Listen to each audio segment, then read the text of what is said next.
Merci à vous d'être là. En tout premier lieu, je tenais à remercier professeur Morange qui m'a accueilli maintenant pour 4 mois. C'est la fin de ce séjour et ça m'a vraiment permis de travailler sur les concepts que j'ai pu présenter pendant les quatre séminaires qui ont pris place. Donc, juste pour ceux qui n'ont pas forcément assisté à ces 3 premiers séminaires, c'est ce dernier séminaire sur la médecine personnalisée, c'est un peu la suite logique des présentations précédentes, pendant lequel la première montrait vraiment la recherche à la paillasse en biologie moléculaire, quels étaient les outils qu'on utilisait et quels étaient les résultats qu'on a pu obtenir dans cette démarche. Et puis, là, il y a un petit bug, je suis désolée. Donc, le deuxième séminaire, c'était sur sur les big data en biologie et en médecine. Et en quoi ces big data changeaient l'approche de la biologie, et notamment avec la biologie des systèmes. Et qui était une réponse, en quelque sorte, aux limites qu'avait la biologie moléculaire. Dans cette biologie des systèmes, eh bien, il est apparu qu'il y avait le meilleur moyen pour donner du sens à la complexité des données qu'on obtenait, c'est de faire de la modélisation. Et puis ça, c'était le sujet du 3e séminaire, qui était un peu plus technique, je dirais, mais qui a permis de montrer qu'est-ce qu'on peut attendre d'un modèle, qu'est-ce qu'on peut attendre de la biologie des systèmes. Et puis à cette occasion, on a pu voir aussi que c'est avec cette biologie des systèmes qu'on espère aussi aller de plein pied dans la médecine personnalisée, puisque cette modélisation des systèmes biologiques permet aussi de modéliser les maladies. Ça, c'est le rêve. La réalité, on va voir un petit peu aujourd'hui, sur ce dernier séminaire, comment est-ce que Big Data et médecine personnalisée vont de pair ou pas. Alors, voilà, j'ai ces 5 points qu'on va parcourir. Et puis, dans ce séminaire, je ne vais pas pouvoir revenir en arrière sur ce que j'ai présenté dans les séminaires précédents, mais s'il y a un concept qui vous échappe, il suffit d'interrompre, je peux tout à fait revenir brièvement sur les concepts et surtout sur les limites qu'on avait identifiées dans les séminaires précédents. Donc tout d'abord, très brièvement sur l'avènement de la médecine personnalisée, depuis quand on en parle et de quoi on parle quand on parle de médecine personnalisée, les promesses et réalités de cette médecine personnalisée, et puis surtout les défis qu'on a, puisque la médecine personnalisée, c'est quand même surtout quelque chose qui est du futur. Et puis, on aura une partie sur les questions ELSI, j'y reviendrai. Et puis finalement, la question que je pose tout à fait à la fin, mais est-ce que nous, en tant que citoyens ou en tant que patients, en tant que chercheurs ou en tant que médecins, est-ce qu'on doit y aller vers cette médecine qui pose quand même un certain nombre de questions? Alors, ça, c'est une sorte de mise en garde. On utilise le mot médecine personnalisée. C'est un mot qui est très controversé parce qu'il n'est pas du tout évident que la médecine qu'on fait aujourd'hui n'est pas personnalisée. C'est la grosse critique. Alors si on accepte ce titre, ça veut dire que jusqu'à présent on a fait autre chose. Et ça, ce n'est pas vraiment le cas. Ceci dit, il y a d'autres noms qui ont été proposés et puis on les comprendra au fur et à mesure de l'exposé. Cependant, sur le plan de la communication, c'est médecine personnalisée qui colle au concept, et donc on va garder ce concept en sachant que, évidemment, on peut faire toute une réflexion sur la notion de personne, mais ce n'est pas le but de ce séminaire. Avant de parler vraiment de cette médecine personnalisée, je vais juste vous faire un scénario. Comment est-ce qu'un patient ou un médecin peut se projeter dans cette médecine personnalisée?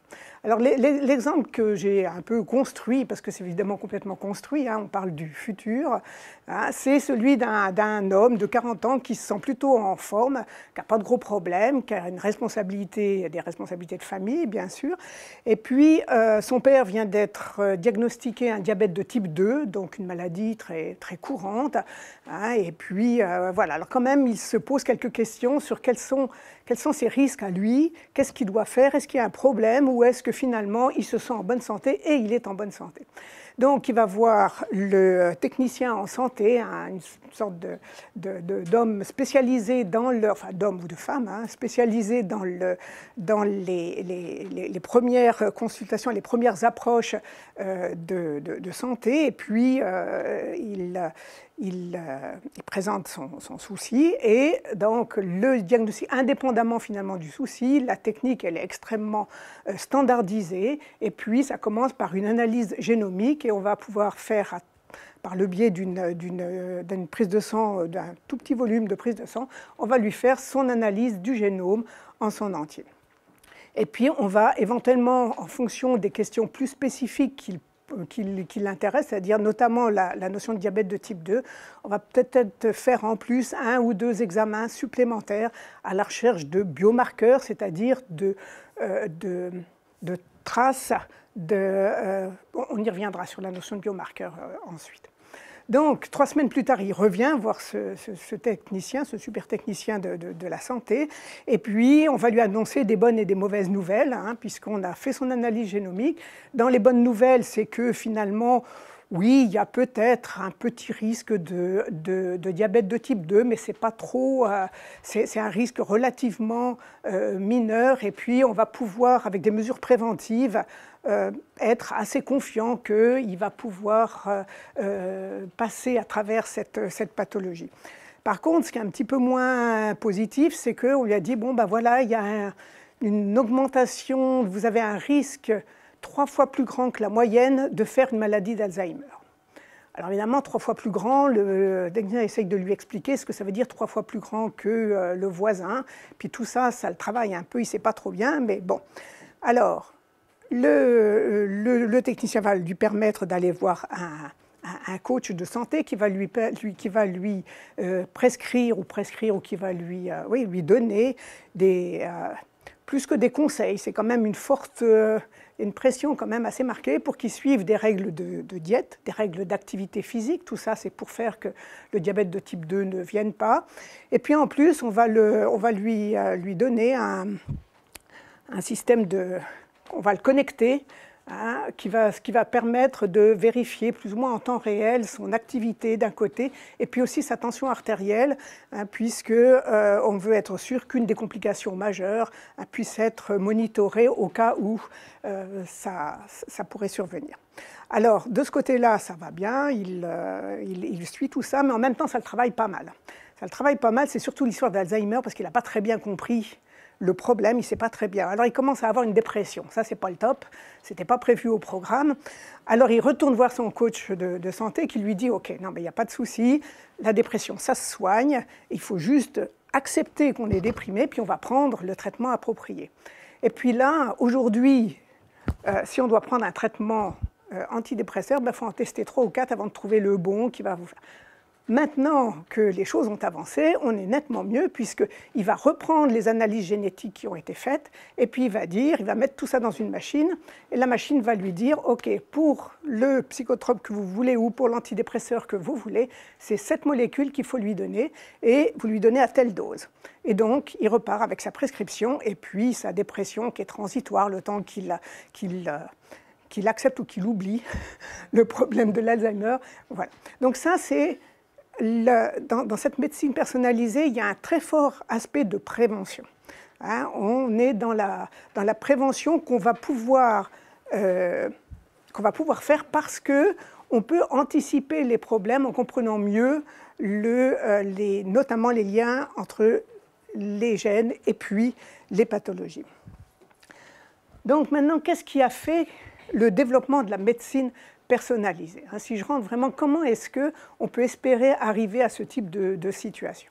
Il y a eu deux choses qui ont amené cette médecine personnalisée.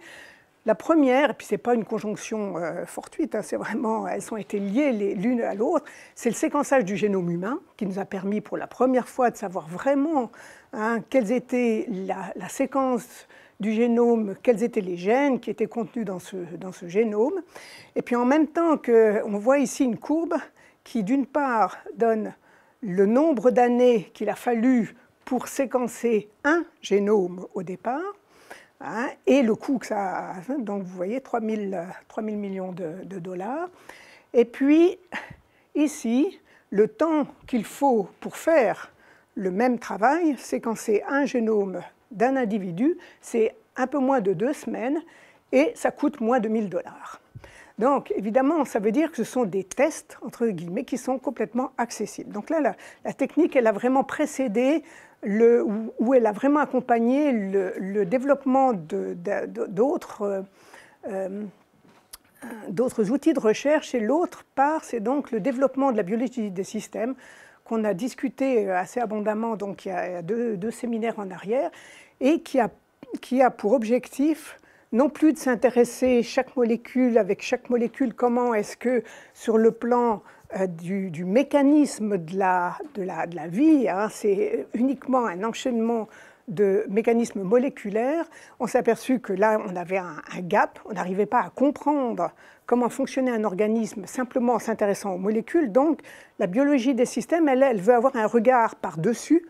Elle veut avoir un regard holiste, c'est-à-dire qu'elle va avoir toutes les informations et à partir de toutes ces informations, arriver à reconstituer les réseaux qui sont en fait le mode de fonctionnement d'un organisme, au lieu d'avoir juste un enchaînement molécule à molécule. Donc, ce lien entre médecine personnalisée et la capacité à séquencer le génome est extrêmement omniprésent. Et on le voit, bon, ça c'est en 2012, où il y a carrément un titre dithyrambique, on dit voilà, la révélation de Davos, hein, c'est une petite ville en Suisse, ça c'est un journal suisse, une lueur d'espoir dans un océan de morosité, carrément, hein, une machine miracle qui permet de décrypter le génome humain en quelques heures, il pourrait révolutionner les soins. Donc voilà, ça c'est pour dire on est vraiment dans l'importance du génome. Et puis beaucoup plus récemment, alors ça c'était un message de France Info le 22 juin de cette année, qui dit, ben voilà, le 22 juin, on a le lancement d'un plan de 670 millions d'euros pour développer la médecine personnalisée, afin de mieux soigner les cancers qui résistent au traitement, le diabète, réduire l'errance des patients qui souffrent de maladies rares. Et à quoi va servir ces 670 millions? Eh bien, essentiellement en se dotant de 12 plateformes au débit de séquençage de génome. Donc on est vraiment hein, dans le tout génome, hein, ou plutôt c'est génocentré, même si ce n'est pas tout à fait tout le génome.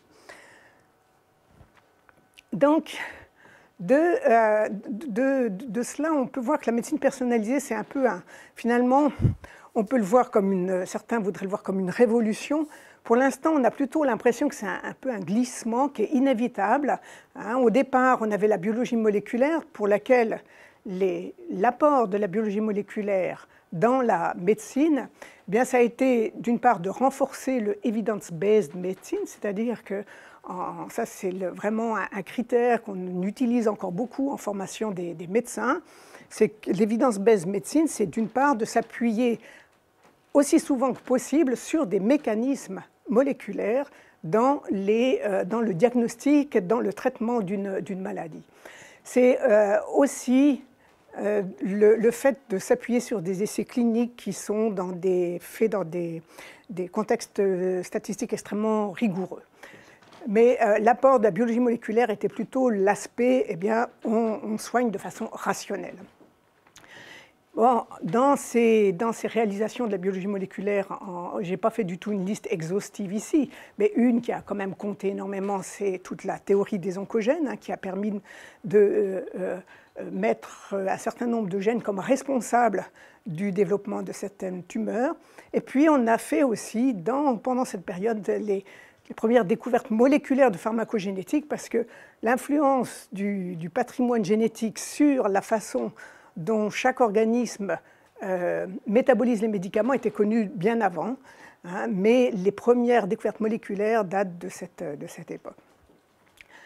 Donc ces promesses ici, on a eu des réalisations, comme je viens de le dire, mais aussi finalement on s'est aperçu qu'on n'allait pas pouvoir aller plus loin et qu'il fallait, notamment en termes d'innovation thérapeutique, la biologie moléculaire n'a permis que très très peu de véritable innovation thérapeutique. Et puis c'est là où on a vu dans les séminaires précédents que la biologie des systèmes, en posant le regard d'une façon complètement différente, allait peut-être pouvoir, enfin d'espoir, c'est qu'elle allait apporter des nouvelles possibilités d'innovation. Donc ça, c'est les promesses des big data et de la biologie des systèmes, dans lesquelles eh bien, on voit bien que la biologie, la médecine des systèmes n'a pas évacué le génocentrisme, hein, même si on le complexifie un petit peu. Et puis surtout, ce qu'il faut réaliser, c'est que pour chaque individu, la meilleure façon de le caractériser, ça reste le génome. C'est facile, ça ne coûte pas cher et c'est extrêmement fiable. Dirons que le séquençage du génome est vraiment très, très fiable. Alors, si le génome est au cœur, je suis obligé de vous expliquer très brièvement cette diapo. Alors, je ne vais pas rentrer dans les détails, hein, on l'a vu déjà une fois précédemment. Donc, ici, c'est la façon dont a été représentés les résultats du séquençage du génome humain en 2001. Ici, c'est un petit bout de figure de l'article qui est apparu dans Nature. Ce qui nous intéresse ici, ça c'est un tout petit bout du chromosome 3. Et ce qui nous intéresse ici, vous voyez ici, on voit, il y a la ligne gène là, c'est-à-dire que chaque petit bâton ici indique que dans cet endroit du chromosome, il y a un gène. L'autre chose qui est intéressante, c'est ce qu'ils appellent les homimes ici, et ça touche ces gènes qui sont colorés. Alors évidemment, les couleurs sont assez perturbées ici, mais normalement c'est en rouge. Hein, il y en a quelques-uns ici, il y en a 5 ou 6 en comptant celui-là. Et ça, ce sont des gènes dont on sait que s'ils sont mutés, ils sont responsables d'une pathologie, d'une maladie héréditaire, le plus souvent une maladie donc monogénique provoquée par l'altération d'un gène.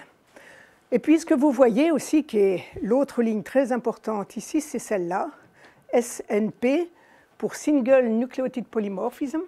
C'est une région, c'est un nucléotide qui a plusieurs possibilités. Hein, vous savez que le génome, l'ADN, c'est 4 bases, ATGC. Et puis ici, le génome, c'est donc 3,2 milliards de ces paires de bases. Et de façon très régulière, on a entre différents individus, eh bien, chez l'un, ça va être un A, chez l'autre, ça va être un T, chez l'autre, ça va être un C. Donc, dans ces régions-là, on a des polymorphismes parce que la séquence est donc polymorphe. Et là, ce que vous voyez, c'est la quantité, plus la courbe monte, plus il y a de ces variations dans la région considérée. Hein, donc, on voit ici, par exemple, cette région qui est relativement pauvre en gènes, elle est aussi un petit peu plus riche en polymorphisme que d'autres régions, mais ce n'est pas du tout complètement relié. Donc, des polymorphismes, il y en a à peu près, hein, un polymorphisme toutes les 300 paires de bases. Et on a 3 milliards, donc vous pouvez faire le calcul, on va y venir, hein, puisque donc, on a 3,2 milliards de paires de bases. Il y a environ 1,2% seulement de ces 3,2 milliards de paires de bases qui correspondent aux séquences codantes pour les protéines. Hein, donc, ça veut dire qu'il n'y a que cette partie 1,2 qui va être nécessaire pour synthétiser les protéines.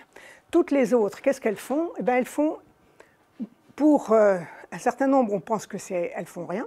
C'est du remplissage, mais pour beaucoup d'autres régions, il y a un rôle de régulation qui est extrêmement important, qui fait partie de ce fonctionnement de l'ADN. On a entre 21 000 et 23 000 gènes, et ça c'est quand même quelque chose d'assez intéressant, c'est-à-dire qu'on ne sait pas encore le nombre exact de gènes dont on dispose, pour dire qu'on n'est pas encore à comprendre et à connaître le génome en son entier. Et on estime qu'il y a environ 3000 gènes dont les variations ou mutations sont responsables de maladies héréditaires monogéniques. Donc ça, c'est le... Et puis finalement, ces fameux SNP dont je vous parlais, c'est vraiment important de bien comprendre cette notion puisque toute la médecine personnalisée se base beaucoup sur ces SNP. Et les SNP, donc on considère qu'il y a environ, si on prend toute une population, qu'on analyse ces génomes, on estime qu'il y a environ 12 à 15 millions de SNP dans la population. Maintenant, si on prend 2 individus et qu'on compare leur génome, on va trouver à peu près 2 millions, 2 à 3 millions, ça dépend, ça c'est des estimations qui sont faites, de SNP. Donc ça veut dire qu'il y a 2 à 3 millions de différences entre le génome de l'un avec le génome de l'autre, quand on les compare 2 à 2. Donc c'est ces 2 millions de SNP qui identifient enfin c'est plus que ces 2 millions parce que c'est 2 millions entre A et B, et puis ça peut être 2 autres millions entre B et C. C'est pour ça qu'on a un total de 15 millions de SNP. Donc ces SNP, c'est ce qui fait finalement la caractéristique du génome de l'individu. Donc qu'est-ce qu'on fait quand on fait de la génomique? On a plusieurs possibilités, elles ont toutes des qualités différentes. La première chose qu'on fait beaucoup actuellement, c'est la recherche spécifique de variants connus. C'est-à-dire qu'on ne va pas séquencer tout le génome, parce que ça va donner une masse d'informations dont on sait que 99% correspond à une information qu'on a. Finalement, ce qui nous intéresse, c'est les différences. Alors là, dans ce cas précis, on ne s'intéresse qu'aux différences. La seule chose, c'est que dans ce cas-là, il faut être sûr que tous les SNP sont connus, et bien sûr, de tester, si possible, tous les SNP connus, c'est-à-dire les 15 millions connus. Alors aujourd'hui, il y a des arrays qui... alors je sais qu'il y a des arrays avec 500 000 SNP, mais je ne sais pas quelle est la quantité maximum de SNP qui sont testés. L'autre approche qu'on fait, c'est ce qu'on appelle l'exomique, parce qu'on va séquencer que les exons. Les exons, c'est les bouts de gènes qui correspondent à la séquence codante des gènes, donc la séquence codante pour fabriquer les protéines. Donc, en séquençant que ces séquences-là, on séquence que 1,2% du génome. D'une part, c'est plus facile quantitativement, mais aussi, c'est beaucoup plus facile à interpréter, parce qu'on a vraiment le gène de référence, les exons de référence, et c'est facile d'identifier les modifications qu'il y a entre deux séquences. Puis après, le plus challenging, c'est le séquençage de l'entier du génome, et c'est ce qu'on essaye de faire de plus en plus pour être sûr qu'on va avoir toutes les modifications. Ça, c'est le whole genome sequencing, et c'est pour ça qu'il faut toutes ces technologies, et notamment ce qu'on appelle les NGS, les New Generation Sequencing, qui sont des appareils qui permettent de séquencer à très haut débit. C'est ce que la France va se doter dans ses 12 plateformes pour pouvoir faire ça. Donc ça, c'est des notions qui peuvent être utiles pour la suite. Alors, ça, c'est pour mettre un peu le cadre de cette médecine personnalisée puis de ces approches génomiques. Maintenant, qu'est-ce qui, aujourd'hui, permet, parce qu'on parle quand même de médecine personnalisée, si on écoute certains politiciens, c'est là, certains médecins aussi d'ailleurs, cette médecine personnalisée, elle est là. Alors, c'est vrai pour certaines choses. Et puis, mais je vais commencer par les promesses. Qu'est-ce que la médecine personnalisée dit qu'elle va faire? Et on l'appelle aussi la médecine 4P pour ces raisons ici. Alors personnalisé, c'est-à-dire que chaque traitement ou chaque approche de la santé, on appelle ça aussi pas une médecine de la santé, mais on essaye de faire en sorte que l'état de bonne santé fait aussi partie des objectifs de la médecine personnalisée. Ce n'est pas simplement de traiter les gens. Donc personnalisée parce qu'elle prend en compte les caractéristiques propres à chaque individu. Pour l'instant, ces caractéristiques propres sont essentiellement les caractéristiques génétiques. Elle est prédictive, c'est-à-dire que comme on aura toutes les informations du génome, et puis que les principales, dans cette théorie, les principales facteurs qui vont permettre de réagir à telle ou telle condition sont des facteurs génétiques, alors avec cette médecine personnalisée, on connaîtra les facteurs de risque et donc on va pouvoir apprécier, faire des études de probabilité pour telle ou telle pathologie en fonction de ce que l'on connaîtra entre ces gènes et ces pathologies. Si elle est prédictive, elle peut être aussi préventive, parce qu'une fois qu'on connaît les risques, eh bien, on va pouvoir mettre en œuvre des traitements ou des comportements pour minimiser ces risques. Et puis finalement, il y a ce 4e P qui a été ajouté un peu plus tard et qui dit participatif. Participatif parce que l'idée, c'est que le patient va vraiment participer activement. Il participe activement, d'une part, lorsqu'on est dans la phase de prévention, mais il participe aussi activement dans la décision thérapeutique parce qu'on va pouvoir lui exposer. Puisqu'on fait des décisions qui sont rationnelles, le patient est parfaitement à même de comprendre ces décisions et puis il peut dire ben, « moi je ne suis pas d'accord » parce que voilà, il aura ses propres raisons. Et donc l'idée c'est que le patient peut là retrouver une certaine autonomie tout à fait attendue. Alors qu'est-ce que ça veut dire ces 4 P finalement? Eh bien ça veut dire que le génome est intelligible en soi, puisqu'on a vu c'est quand même entièrement génocentré, que les facteurs de risque, notamment génétiques, sont connus pour les maladies majeures, comme le diabète, alors on peut parler du cancer, on y reviendra tout à l'heure, que les mesures préventives sont connues, efficaces et applicables, que les traitements ciblés existent selon le profil, parce que si on veut faire un traitement ciblé, mais que finalement on n'a pas le traitement, on voit bien quelle devrait être la cible, mais on n'a pas le traitement qui va avec, alors on est bien sûr un peu embêté.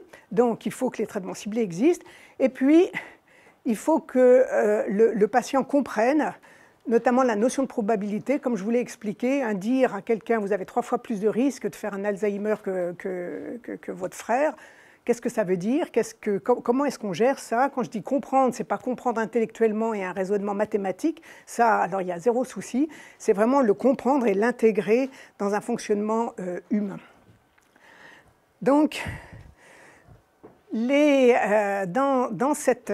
tenant compte de tout ça, qu'est-ce qui marche aujourd'hui? Ce qui marche aujourd'hui, c'est surtout, dans les succès de la médecine personnalisée, je pense que quelque chose qu'on ne peut pas nier, c'est en oncologie. En oncologie, on a donc ces traitements qui sont extrêmement divers et surtout on a des traitements on a des cancers qui sont extrêmement divers, puis on a des traitements qui sont extrêmement toxiques. Et puis pour lesquels, en fonction de la tumeur et en fonction de la personne, on ne sait pas forcément qu'est-ce qui doit être utilisé, donc on les essaye tous. Et on va du moins toxique au plus toxique, en s'arrêtant là où ça marche. Donc la façon dont on gère aujourd'hui, et puis ça c'est vraiment quelque chose qui est implémenté de plus en plus, c'est qu'au diagnostic d'une tumeur, il y a un profil moléculaire qui est fait. Ce profil moléculaire permet de mettre en évidence quelles sont les modifications génétiques qu'on rencontre dans la tumeur. Là on est en train de parler de modifications génétiques dans la tumeur, pas chez le patient. On va le faire aussi chez le patient, mais pour d'autres raisons. Donc tout d'abord dans la tumeur, et puis ce profil, on va rajouter, une fois qu'on a pu faire le diagnostic, un certain nombre de marqueurs qu'on va chercher, notamment des marqueurs pronostiques, qui vont permettre de savoir ce qu'on appelle un marqueur pronostic, c'est est-ce que c'est une tumeur très agressive, donc il faut aller vite et fort, ou est-ce que c'est une tumeur dont on sait que si on ne fait rien, ma foi, bon an, mal an, c'est un peu le cas pour un certain nombre de cancers de la prostate, la personne mourra de vieillesse avant de mourir du cancer, donc autant être relativement sur la réserve. Et puis, on a des marqueurs qui sont prédictifs de la sensibilité au traitement. Ça, c'est très important. Ça va permettre de décider si oui ou non cette tumeur ou ce patient, et c'est là où, cette fois, le génome du patient vient en jeu aussi, parce que ça peut déterminer une résistance ou une sensibilité différente pour une drogue donnée. Et puis, de la même façon qu'on a la sensibilité, c'est-à-dire est-ce qu'on est répondeur ou pas à ce traitement, mais on a aussi est-ce qu'on est susceptible de faire des complications ou pas à ce traitement. Donc ça, c'est des marqueurs qui sont différents, ce n'est pas les mêmes. Quand vous avez tout ça, vous pouvez, ce qu'on appelle stratifier les patients, c'est-à-dire qu'il y a ceux à qui on va donner ce traitement-là, d'autres, et puis vous voyez que ça explique la notion de stratification, la notion de biomarqueur ici, et puis le traitement qui va cibler spécifiquement. Alors, ça c'est bien sûr un dessin théorique. Dans la réalité, ça marche presque aussi bien, mais c'est pas tout à fait. Alors là, je ne sais pas s'il y en a qui ont des expériences ici. Les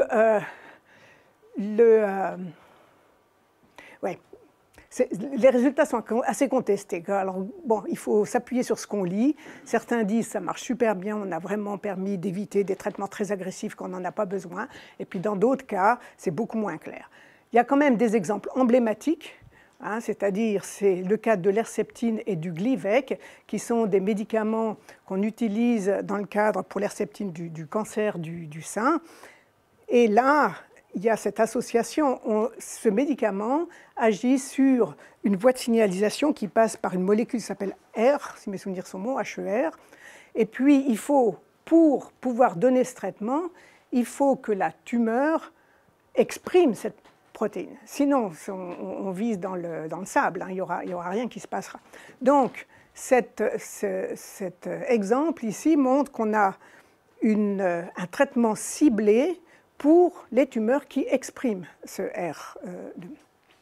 Donc, et la même chose pour le Glivec. Donc, c'est des exemples emblématiques.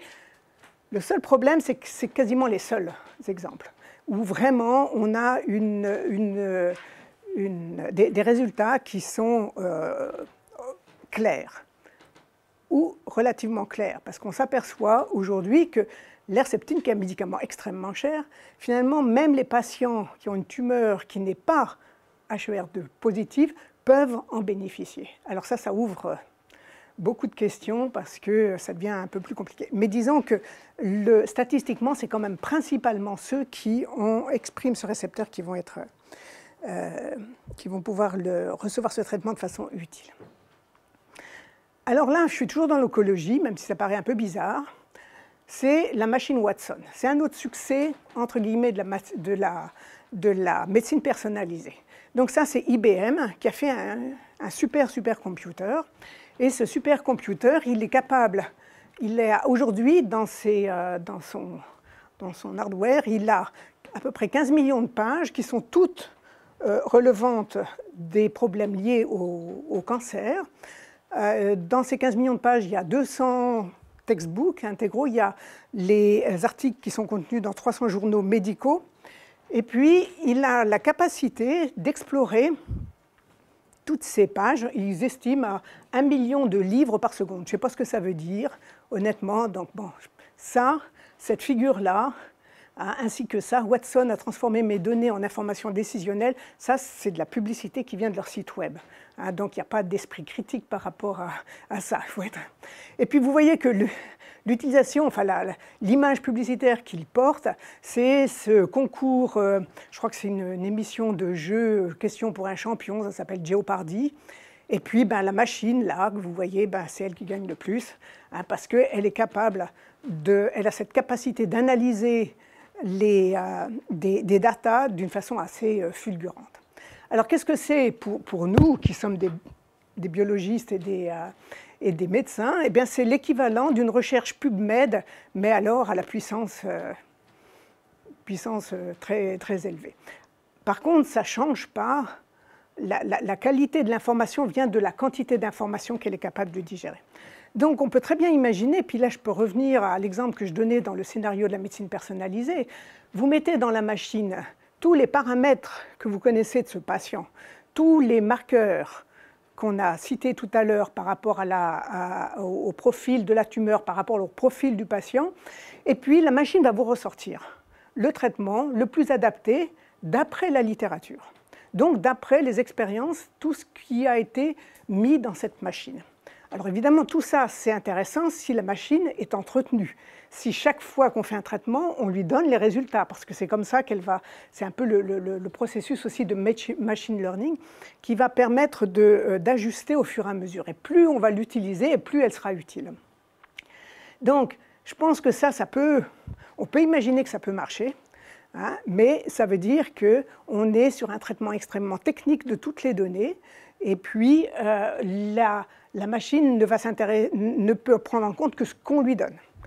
Ce qu'on ne lui donne pas, la perception du médecin devant son patient, ça c'est des choses qui ne peuvent pas passer, mais par contre on a quand même une information là qui est qui peut être très utile. Donc cette machine, elle est utilisée dans certains centres, notamment en Inde et en Chine, je crois, et puis probablement aux États-Unis, parce que sinon ils ne l'auraient pas, enfin j'imagine. Un succès qui est vraiment aussi incontestable, c'est celui de la pharmacogénétique. Donc, lorsqu'on fait ces séquençages chez l'homme, eh bien, on arrive à identifier dans un certain nombre de gènes ou de zones de régulation de gènes qui sont importants pour le métabolisme des médicaments, hein, des variations qui vont faire que les médicaments en question vont être pris en charge différemment. Alors là, par exemple, l'illustration que j'ai choisie, c'est des médicaments, parce que ces analyses pharmacogénétiques sont beaucoup faites pour tous les médicaments psychotropes, tous ceux qui ont une action sur le système nerveux central. Et puis là, on voit que pour chaque partie du cheminement du traitement, hein, qui part de l'absorption, la distribution, l'accès au niveau du système nerveux central et puis son métabolisme et élimination, eh bien pour chacune de ces étapes, il y a des polymorphismes qui peuvent changer la façon dont ce traitement va être utile ou pas.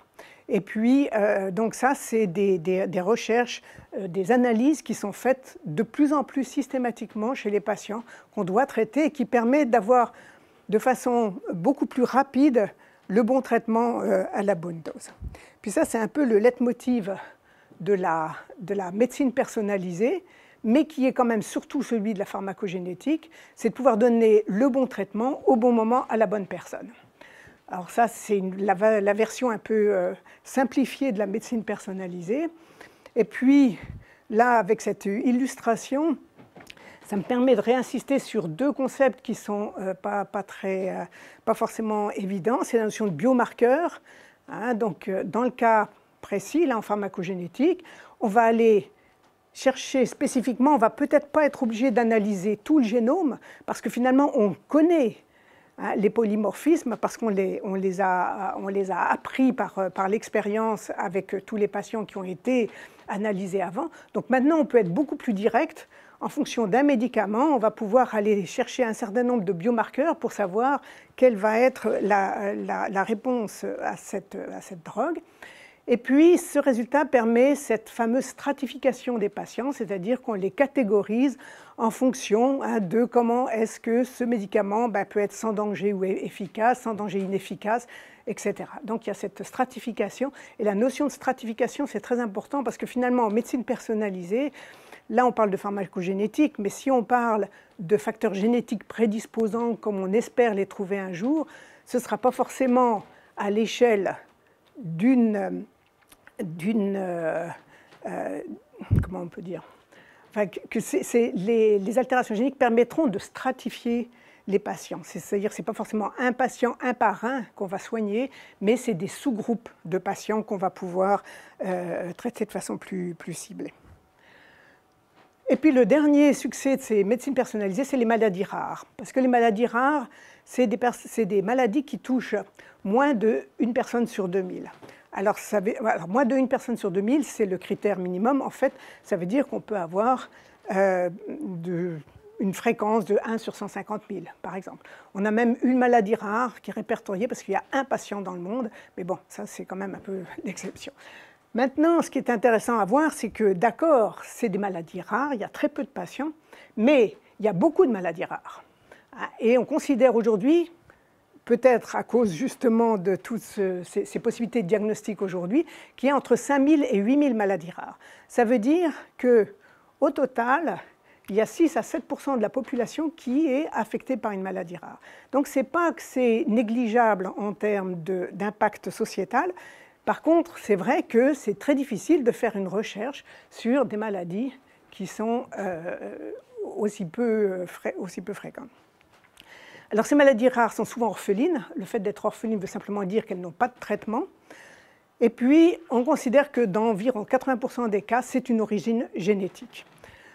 Alors, évidemment, l'accès au séquençage pour ces maladies, c'est des chances de diagnostic. Et c'est pour ça qu'aujourd'hui, on en diagnostique plus. Et puis, si on arrive à faire un diagnostic, alors ça, on ne peut pas dire que ce soit un succès parce que ce n'est pas encore implémenté, mais on peut estimer que les opportunités de développement de traitements ciblés sont quand même nettement plus grandes à partir du moment où on comprend quel est le gène qui est la cause de la pathologie. Alors là, je vous ai parlé de tout ce qui marche bien en médecine personnalisée, puis maintenant, on va voir les promesses et puis les défis qui concernent les maladies complexes. Et là, évidemment, on est dans un cadre un petit peu plus compliqué. Alors tout d'abord, on appelle, alors suivant le cas, vous allez trouver maladie chronique. Alors maintenant, on parle de moins en moins de maladies chroniques pour maladies complexes, parce que chronique, par exemple, le cancer devient de plus en plus une maladie chronique. Et puis chronique ne veut pas forcément dire complexe. Donc, enfin, le cancer, en l'occurrence, là, on peut dire que c'est complexe. Donc, le mot complexe, c'est celui que j'utilise plus volontiers après. Elles sont aussi appelées communes. Maladies communes parce qu'elles touchent une forte proportion de la population. Dans le diabète de type 2, je ne sais plus quelle est la proportion, mais je crois que c'est quasiment 10% de la population qui peut être atteinte de cette maladie. Donc on a vraiment, et ça dépend des pays, hein, aux États-Unis c'est beaucoup plus grand encore. Donc qu'est-ce que, alors puis bien sûr dans ces maladies, alors les maladies cardiovasculaires, les maladies dans le type de diabète, rhumatologie, psychiatrie et les maladies neurodégénératives. Ça, c'est vraiment les catégories qui sont les plus visées. Alors, il faut voir que là, en s'intéressant à ça, on s'intéresse à quasiment 80% de la population à partir d'un certain âge. Donc, quand on parle de médecine personnalisée, on ne peut pas se permettre de ne parler que de pharmacogénétique et d'oncologie. On est quand même obligé de s'intéresser à quels sont les buts dans ce cadre-là. Alors, dans ce cadre-là, on voit que les buts, eh bien, ça va être d'identifier les variations génétiques qui favorisent l'apparition de la maladie. Parce que ces maladies, très souvent, elles apparaissent avec l'âge, elles apparaissent avec un concours de facteurs. Donc, si on peut identifier ces variations géniques, on va pouvoir faire deux choses. La première, c'est de trouver des actionnables. Trouver des actionnables, ça veut dire que si on comprend les variations génétiques qui sont responsables de la maladie, ça veut dire que si on peut modifier, faire agir sur cette voie, eh bien on va pouvoir aussi modifier le résultat qui est normalement la maladie. Mais on va aussi pouvoir proposer des actions de prévention ou des traitements personnalisés. Et puis dans ces buts de la médecine personnalisée, eh bien, il y a aussi l'idée d'avoir des biomarqueurs qui peuvent être prédictifs ou diagnostiques, et puis on y reviendra tout à l'heure. Alors ça, c'est pour vous rappeler le problème de la biologie des systèmes. Je n'ai pas repris les dessins des précédents séminaires, mais vous vous rappelez qu'un des gros problèmes dans la biologie des systèmes et dans le modeling, c'est le problème qu'on a à faire à plusieurs niveaux. On a le niveau moléculaire, et puis après on a un niveau plus complexe. Ici, celui qui est représenté, c'est le réseau entre les organes. Et puis ici, ils ont rajouté une couche. Alors nous, on avait déjà 5 couches ici entre la première et la deuxième, mais ici, il y a une couche supplémentaire, c'est le lien qu'il y a entre les maladies. C'est-à-dire que lorsque vous avez un diabète mellitus, vous avez plus de risque de faire un cancer du poumon, et puis les liens entre l'athérosclérose et puis le risque d'infection. Donc ici, il y a aussi tout un réseau qui est extrêmement, je dirais, un réseau informel. On le connaît très mal, mais apparemment, il existe. Et l'idée, ici, c'est qu'en comprenant tout le but de la médecine personnalisée, c'est de partir de ce réseau et d'arriver à remonter pour pouvoir ici agir sur ces maladies. Et puis, bon, ça rejoint toutes les discussions qu'on a eues dans les 2 séminaires précédents, et on a quasiment une équation impossible aujourd'hui.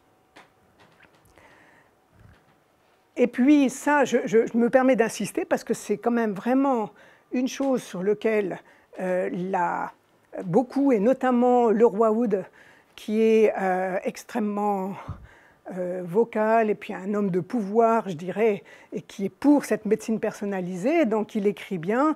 Alors lui, il est directeur d'un institut de System Biology, mais c'est aussi lui qui a mis en avant la médecine 4P, et puis qui a développé ce concept de médecine personnalisée aux États-Unis. Et puis il dit, voilà ce qu'il dit, la capacité à faire des modèles prédictifs multi-échelles va permettre à nos scientifiques de découvrir des nouveaux marqueurs pour les maladies, de stratifier les patients basés sur leur profil génétique unique, donc on est vraiment génocentré, alors mieux on ne peut pas, et puis donc de pouvoir avoir des drogues ciblées et autres traitements. Donc voilà, ça c'est vraiment un objectif qui paraît clair pour ces gens-là. Et j'ai entendu le roi Oud il y a simplement 6-7 mois, et il est sur un nuage. Hein. C'est-à-dire que pour lui, ça reste vrai. Non seulement ça reste vrai, mais c'est déjà vrai aujourd'hui. Alors bon, on peut être un peu plus critique. Alors, comment est-ce qu'on peut... Alors d'accord, imaginer qu'on peut faire le réseau, ça je crois qu'on est à peu près... Enfin, tous les scientifiques qui bossent là-dessus sont assez d'accord pour dire que ce n'est pas encore notre réalité. Mais qu'est-ce qu'on peut faire et qu'est-ce que la médecine personnalisée propose de faire? Parce qu'aujourd'hui, on fait des développements pour cette médecine personnalisée. Alors, ce qu'on fait, c'est d'abord les biobanques. Alors là, c'est des aspects un petit peu techniques. J'ai 2-3 slides un petit peu plus techniques. Vous n'hésitez pas à m'interrompre si nécessaire. Alors, qu'est-ce que c'est qu'une biobanque? C'est simplement une collection hein, d'échantillons biologiques qui sont associés à des données. Donc, on peut avoir des biobanques populationnelles. C'est par exemple ce qu'on fait à Lausanne, hein, ce qu'on appelle la BIL, c'est la biobanque institutionnelle de Lausanne. En fait, tous les gens qui viennent à l'hôpital, on leur demande est-ce que vous êtes d'accord de donner un petit peu de votre sang dans une approche de médecine personnalisée. Et puis l'idée, c'est qu'on fera le séquençage de votre génome. Et il y a tout un...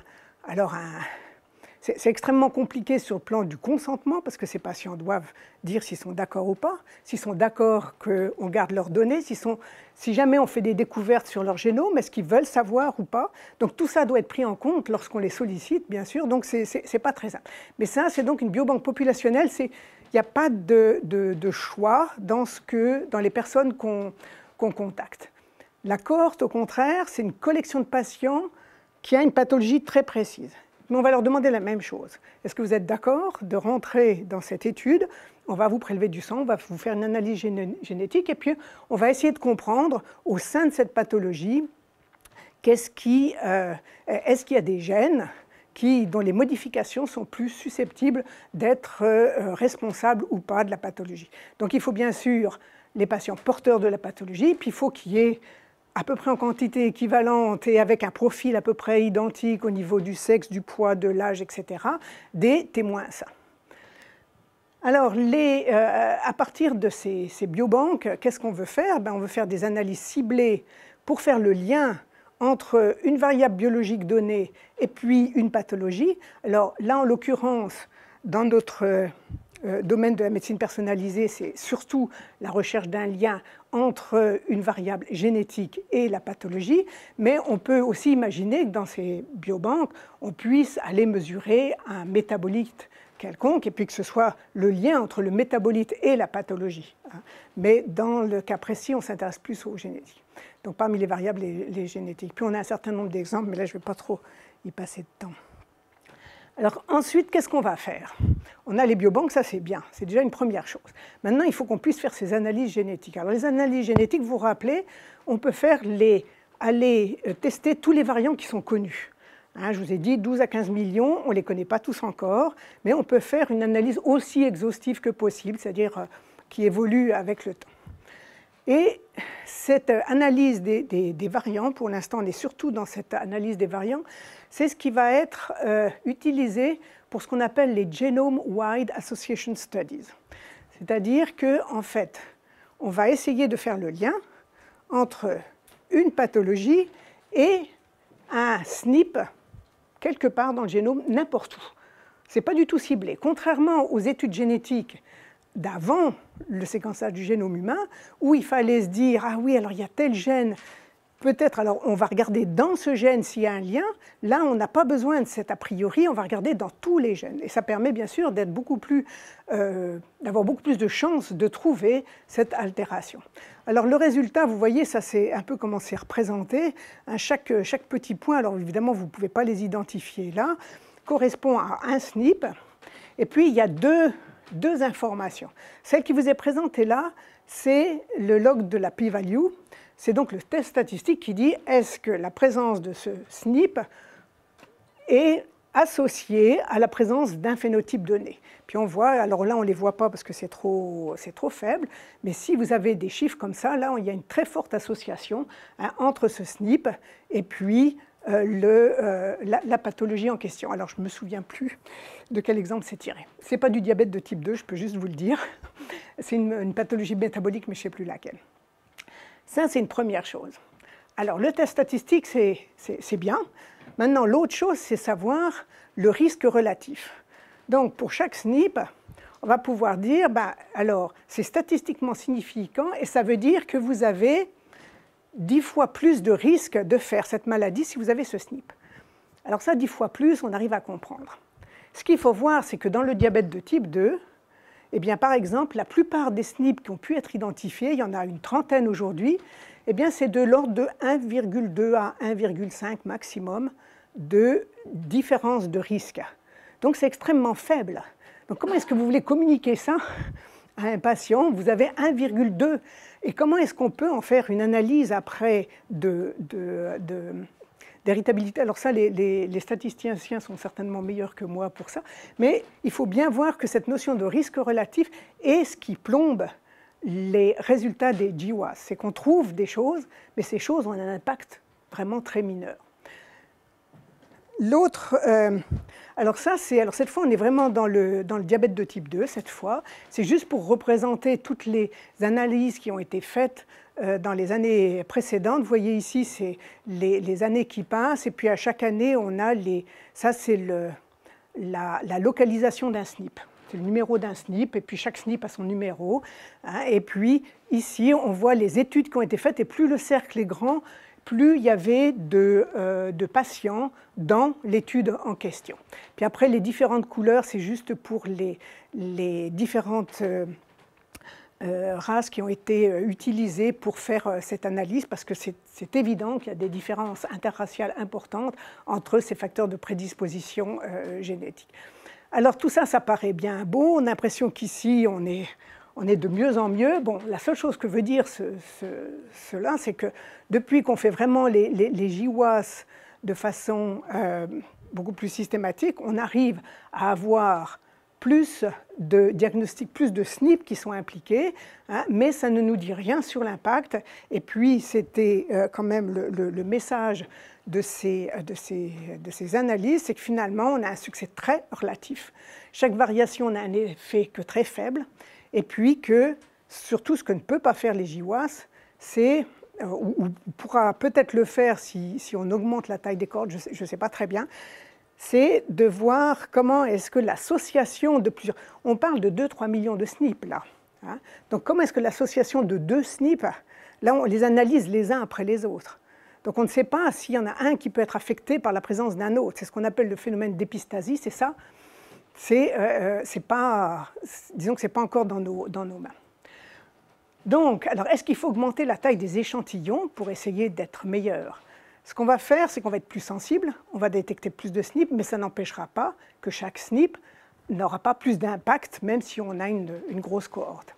Et puis surtout, il y a le risque énorme, enfin le risque très important, c'est que plus vous augmentez votre cohorte, plus votre risque d'avoir des associations purement par effet de masse, je dirais, enfin, tu pourras me corriger le terme exact, mais les risques de faux positifs augmentent avec l'augmentation de la taille de la population testée. Alors l'autre possibilité, c'est de revenir à une méthode un peu moins globale et de stratifier les patients. Et puis si on a des groupes de patients beaucoup plus homogènes, peut-être qu'on trouvera des SNP qui auront des risques relatifs plus importants et peut-être aussi des tests, des valeurs statistiques plus importantes. Mais la valeur statistique, c'est moins le problème que vraiment le problème de l'impact. Alors moi, je me suis permis de mettre ça. C'est un colloque sur la médecine personnalisée qui s'est passé à Paris en octobre 2015. Et puis là, il y a M.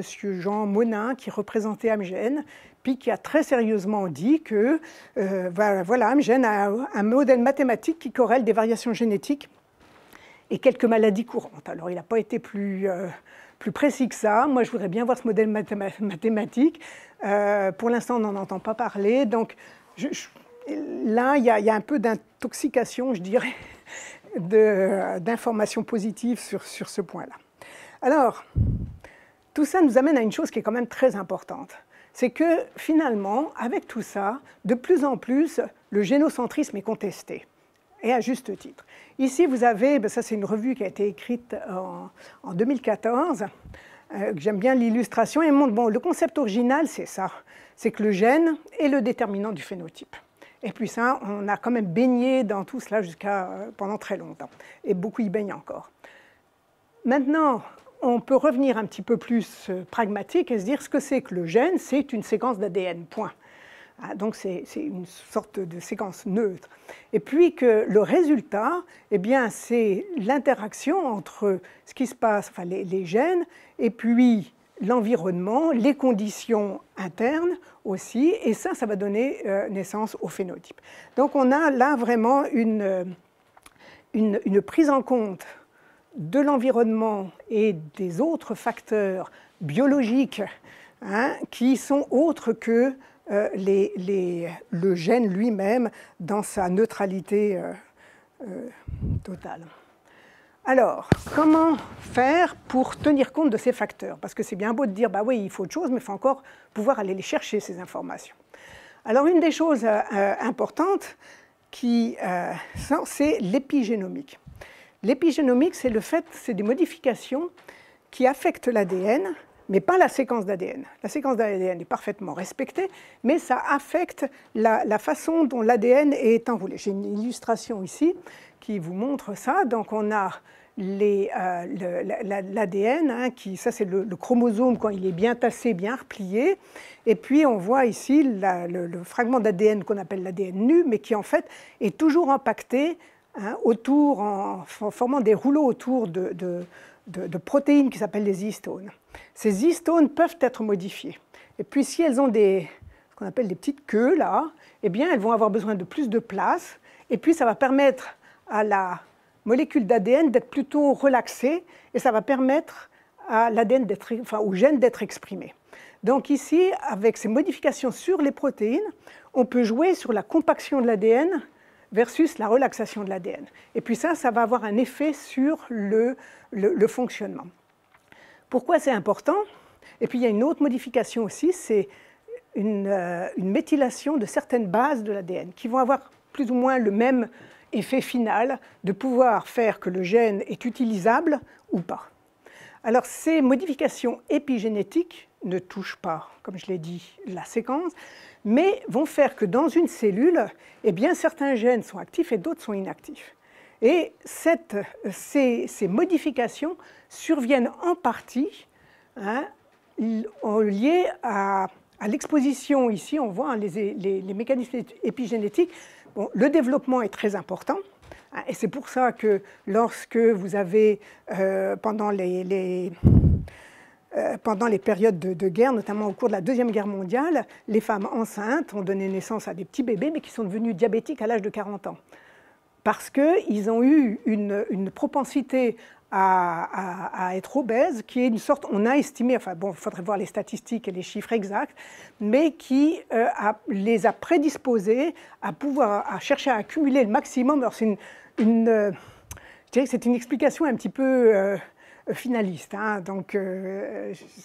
mais elle tient bien la route dans le sens où un stress au cours de la grossesse va provoquer des modifications épigénétiques au niveau de l'ADN qui vont persister pendant toute la vie, dans la plupart des cellules de cet organisme, et vont faire que l'organisme va répondre de façon différente à une exposition, par exemple à une diète très riche, ou au contraire à d'autres stress de type environnementaux. Donc cette importance de l'épigénétique, elle est de plus en plus reconnue. Donc l'idée, et puis on la considère qu'elle peut jouer un rôle dans la survenue de cancers, de maladies auto-immunes, toutes ces maladies complexes dont on ne sait pas très bien, on n'arrive pas à appréhender l'entier des facteurs causaux.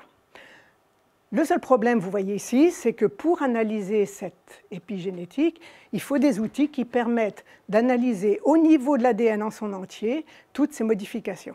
Alors, l'épigénomique, c'est certainement une voie pour comprendre les risques qui sont ou le fonctionnement d'une cellule, mais les outils pour l'instant ne sont pas encore tout à fait à disposition. Et puis on peut faire, et puis là je ne vais pas reprendre, c'est tout ce qu'on a développé pendant le deuxième séminaire, c'est d'autres façons d'appréhender le fonctionnement qui sont des niveaux, des niveaux, je dirais, moléculaires supplémentaires, c'est-à-dire qu'on ne s'intéresse pas seulement à la forme du gène, mais à la façon dont il est exprimé. On pense que c'est aussi important que le fait qu'il ait un polymorphisme ou pas, que ce soit les protéines ou les métabolomiques, mais tout ça, c'est des approches qui sont extrêmement coûteuses, hein, qu'on peut faire au niveau de, notamment en recherche. Par contre, essayer d'adapter cela pour une étude d'une cohorte, ça devient beaucoup plus compliqué. Ce qui est intéressant, c'est cette notion. Alors c'est aussi très compliqué, mais c'est par contre une notion relativement nouvelle, et l'idée, c'est de pouvoir identifier toute une série de marqueurs, on est à nouveau dans les biomarqueurs, qui vont être témoins de l'exposition à des facteurs environnementaux, de façon très générale. Alors, par exemple, ça peut être des traces de métal, ça peut être simplement le stress aussi va pouvoir provoquer des modifications, on l'a vu notamment épigénomiques, mais aussi on peut avoir des statuts métaboliques différents qui sont des marqueurs d'une exposition à ces facteurs environnementaux. Alors ça devient un petit peu c'est de plus en plus développé, enfin on en parle de plus en plus. Je pense que techniquement, on a encore beaucoup à faire.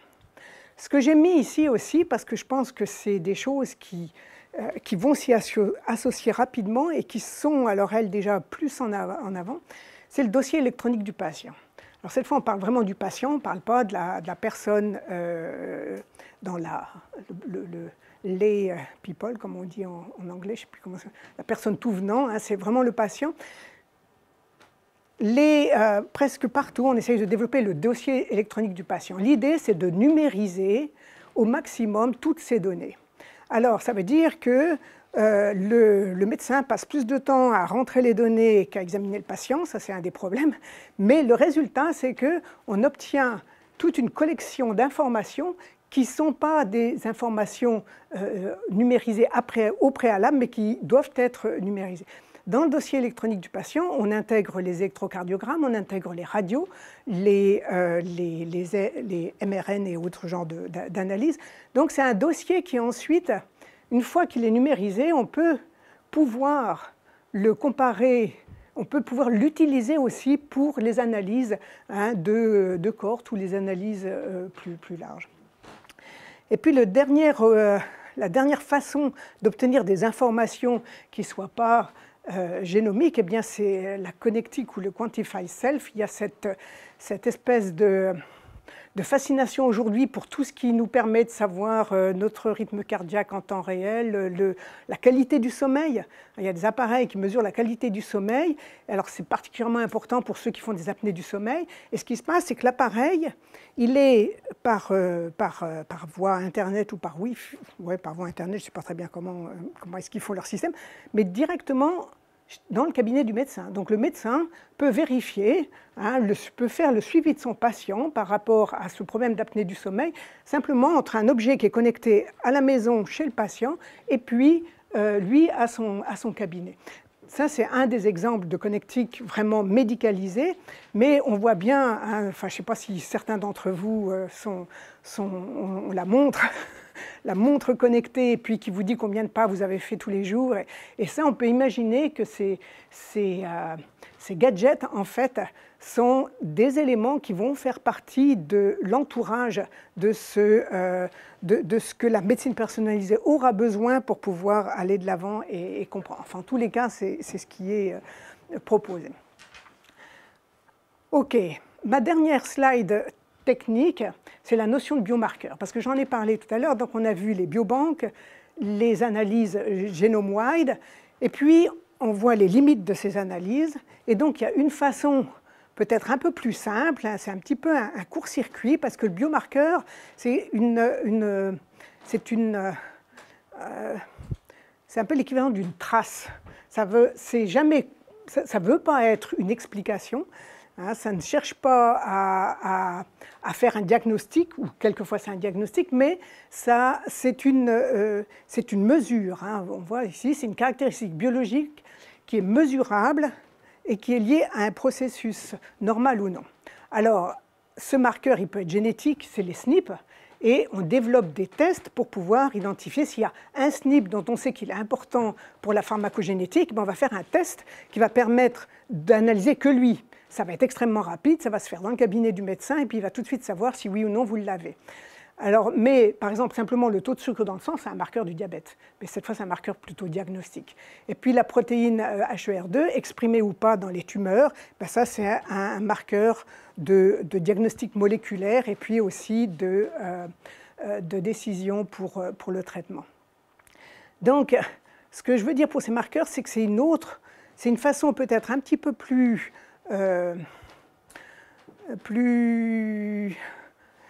qui donnera plus d'opportunités de stratifier les patients.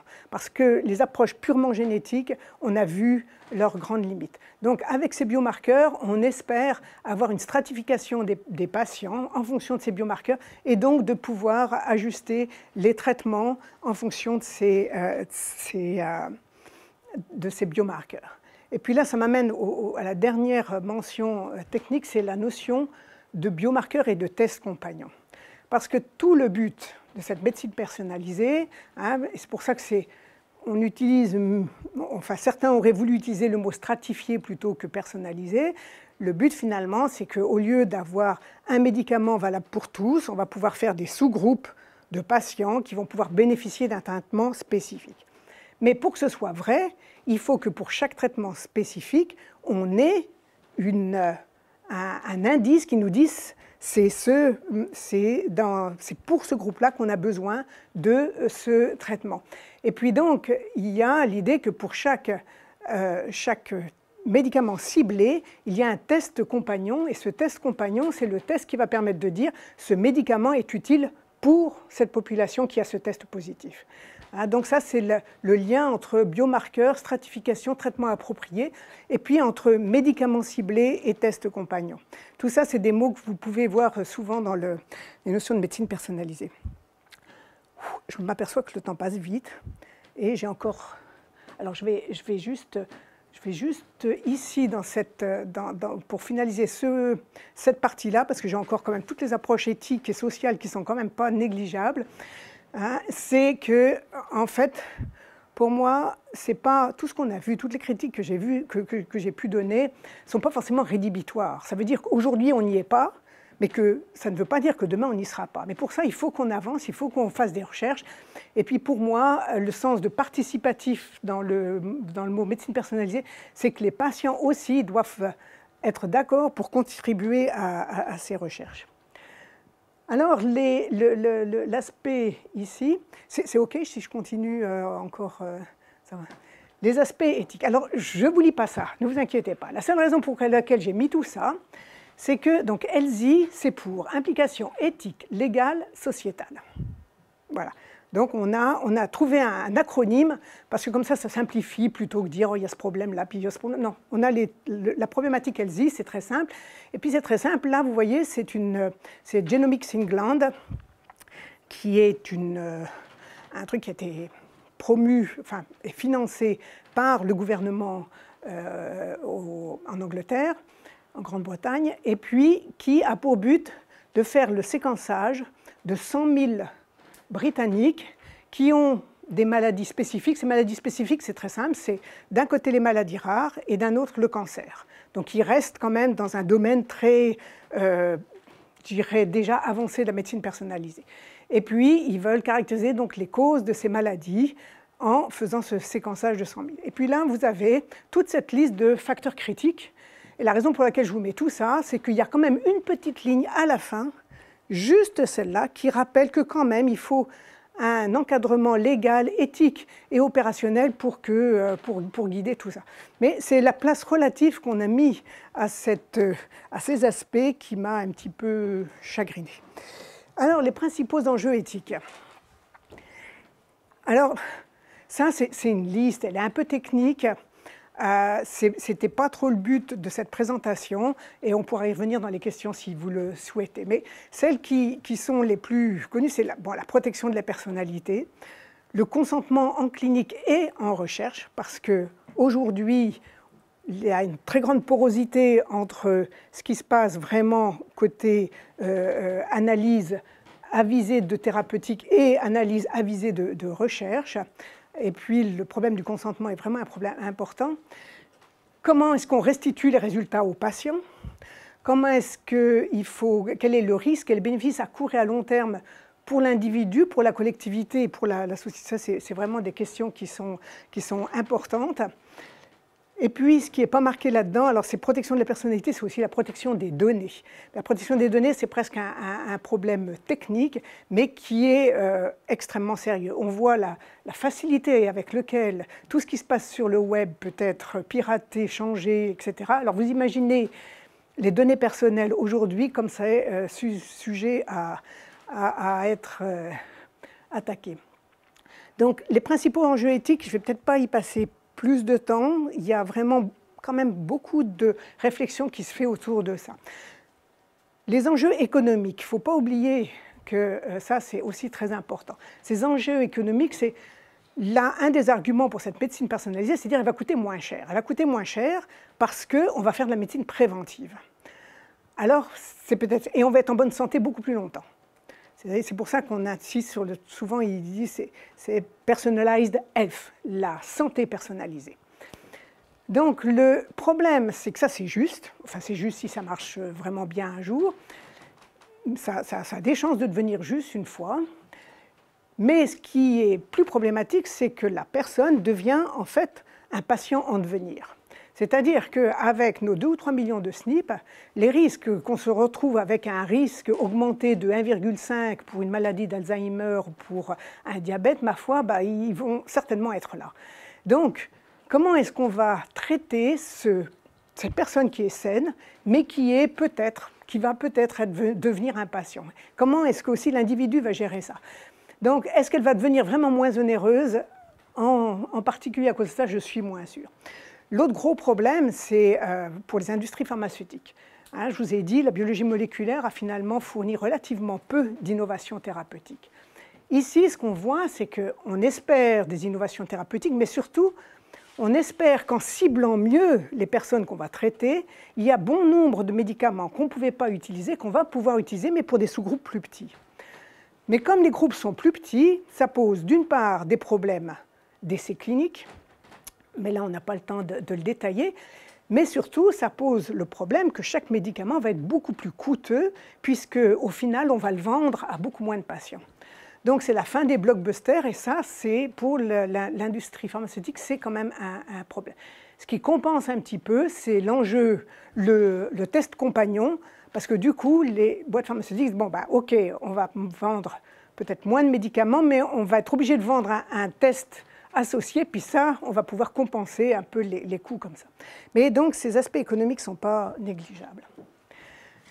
Les enjeux légaux. Alors, j'ai pris simplement un exemple des enjeux légaux, et c'est celui de les tests DTC. Ça, c'est l'acronyme qui est utilisé maintenant. Moi, je ne savais pas ce que ça voulait dire, mais voilà, ça veut dire Direct to Consumer. C'est-à-dire je vous ai parlé d'un médecin ou d'un technicien de santé, là, on n'a ni l'un ni l'autre.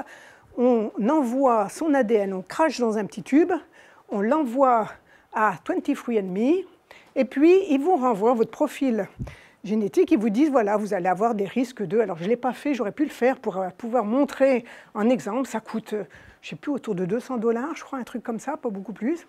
Alors, ce qu'ils font, c'est qu'ils analysent un certain nombre de variants connus. Alors, ils en analysent pas 3 millions. Ils en analysent, je ne sais pas combien. Je dois dire que là, j'aurais pu me renseigner, j'ai pas...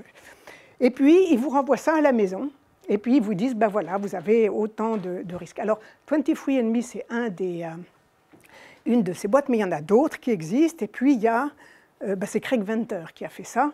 Il a testé, ils ont envoyé 5 échantillons à 5 boîtes différentes, et puis ils ont testé qu'est-ce qu'elles renvoyaient comme résultat.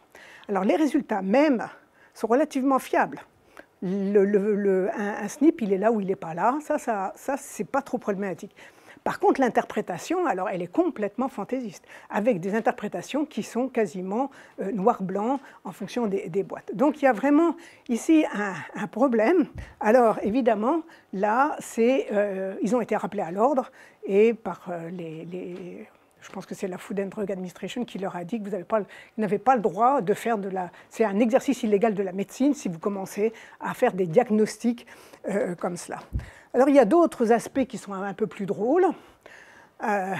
C'est que certains, et ça c'était en Suisse, hein, et enfin je sais que ça a été aussi vendu en Suisse, hein, où on va, love is no coincidence, vous envoyez votre test, votre ADN et celui de votre partenaire, puis on vous dira pour $250 si vous êtes le parfait match ou pas. Alors ça c'est bon, complètement fantaisiste. C'est à la limite, je ne sais pas si c'est vraiment un problème légal.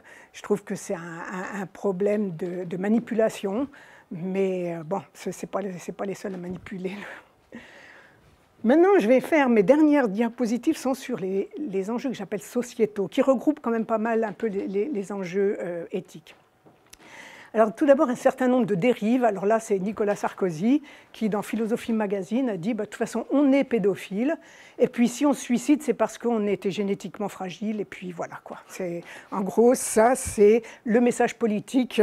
Alors évidemment, avec une perception comme ça, il faut vraiment faire de la génétique et puis pouvoir aller de la...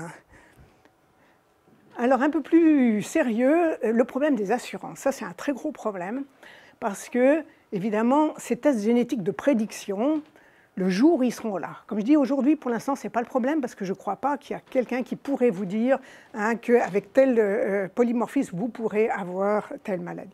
Mais ça arrivera très vraisemblablement. Hein. Et le problème, c'est que une fois que vous connaissez ce résultat, qu'est-ce que vous faites par rapport à l'assurance maladie? Et ça, c'est un problème qui a déjà été posé. Il y a déjà des régulations européennes qui commencent à lancer des propositions. Moi, il y a deux trucs que j'ai vécu personnellement qui m'ont quand même assez refroidi. D'une part, ça c'est juste, il y a un position paper de Elzana. Elzana, c'est une assurance privée suisse. Vous savez qu'en Suisse, il n'y a pas d'assurance, il n'y a pas la sécurité sociale. Donc toutes les assurances maladie sont des assurances privées, avec une assurance de base qui est obligatoire pour tous, hein, et puis une assurance complémentaire. Et Elzana est une de ces grandes boîtes d'assurance maladie. Et là, ils n'hésitent pas à écrire, alors c'est dans leur position paper à propos de la médecine personnalisée, et c'est dans le chapitre des risques de la médecine personnalisée. Donc il faut être juste qu'ils l'ont mis quand même dans les risques. Mais ils ont quand même écrit noir sur blanc que les assurés qui prennent connaissance des facteurs de risque dans le cadre de nouveaux résultats de tests devront éventuellement accepter des restrictions lors de la conclusion de nouvelles assurances. Donc le test génétique, à partir du moment où il est prédictif, il devient comme lorsque vous devez déclarer que vous avez fait telle hospitalisation pour telle chose dans votre déclaration, et le test génétique deviendra quasiment la règle dans ces assurances. Ce qui m'a aussi pas mal dérangé, alors là c'était un séminaire sur la médecine personnalisée, c'était à Genève il y a 3 mois de ça, et puis là il y avait une représentante de la... C'est un truc qui fait de la surassurance, là j'ai oublié le nom, une grande boîte qui fait la surassurance, donc l'assurance d'assurance. Et cette dame, elle a passé un quart d'heure à nous expliquer que grâce à la médecine personnalisée, on allait pouvoir avoir des mesures préventives et puis qu'on allait pouvoir surtout donner des bonus aux gens qui allaient bien se comporter pour pouvoir assurer. Donc bonus-malus, pour moi, la différence, elle n'est pas très grande. Et puis surtout, la stigmatisation des personnes en fonction de ces résultats me paraissent assez dangereuses. Donc, et je n'ai pas le sentiment que les assurances, elles, c'est normal, elles ont un point de vue qui me paraissent être déjà bien orienté vers des solutions qui me paraissent oui, dangereuses. Donc voilà, éviter les dangers d'une désolidarisation par rapport à la couverture des coûts de santé, ça je crois que c'est un vrai danger de cette médecine. Et puis, donc être sûr que ce soit vraiment une médecine pour tous, ça on peut en discuter après. la médecine participative aussi, on pourra discuter après. Ce que je voudrais finir, c'est avec cette dia qui est sur les... Enfin, ce n'est pas tout à fait la dernière, il y en a encore une après. Qui est sur les principaux... Dans les enjeux de société, pour moi, il y a toute la discussion de la relation médecin-malade. Alors, l'exemple que je vous ai montré tout à l'heure, tout à fait au début, je vous ai parlé du technicien de santé ou du coach. Et ça, c'est vraiment des mots qui sont utilisés par les promoteurs de la médecine personnalisée parce que finalement, ils parlent surtout de la santé personnalisée. Alors, qu'est-ce que le médecin vient faire dans l'histoire? Finalement, en plus, admettons qu'il existe encore, il y aura le computer entre les deux parce que c'est le computer qui va être le seul capable de mettre tous les résultats ensemble et puis de dire qu'est-ce qu'il faut faire. Donc, ce qui m'est apparu assez clair en réfléchissant à cette problématique, c'est que pour moi, c'est au contraire une opportunité pour la médecine de famille. Parce qu'aujourd'hui, dans les cabinets, qu'est-ce qui se passe? On a la médecine de famille qui... Vous utilisez aussi le mot médecine de famille en France, hein? Oui. On a la médecine de famille qui est quasiment vraiment le sorte de dernier choix pour les médecins. Et puis, il y a une spécialisation des jeunes médecins de plus en plus grande. Ce n'est pas seulement une spécialisation, on va être cardiologue, mais c'est une surspécialisation. On va devenir cardiologue spécialiste de l'arythmie cardiaque, et puis on va devenir chirurgien spécialiste de telle opération, et on va faire que cette opération-là. Donc cette surspécialisation, elle existe aujourd'hui. Alors quand on voit les médecins qui montent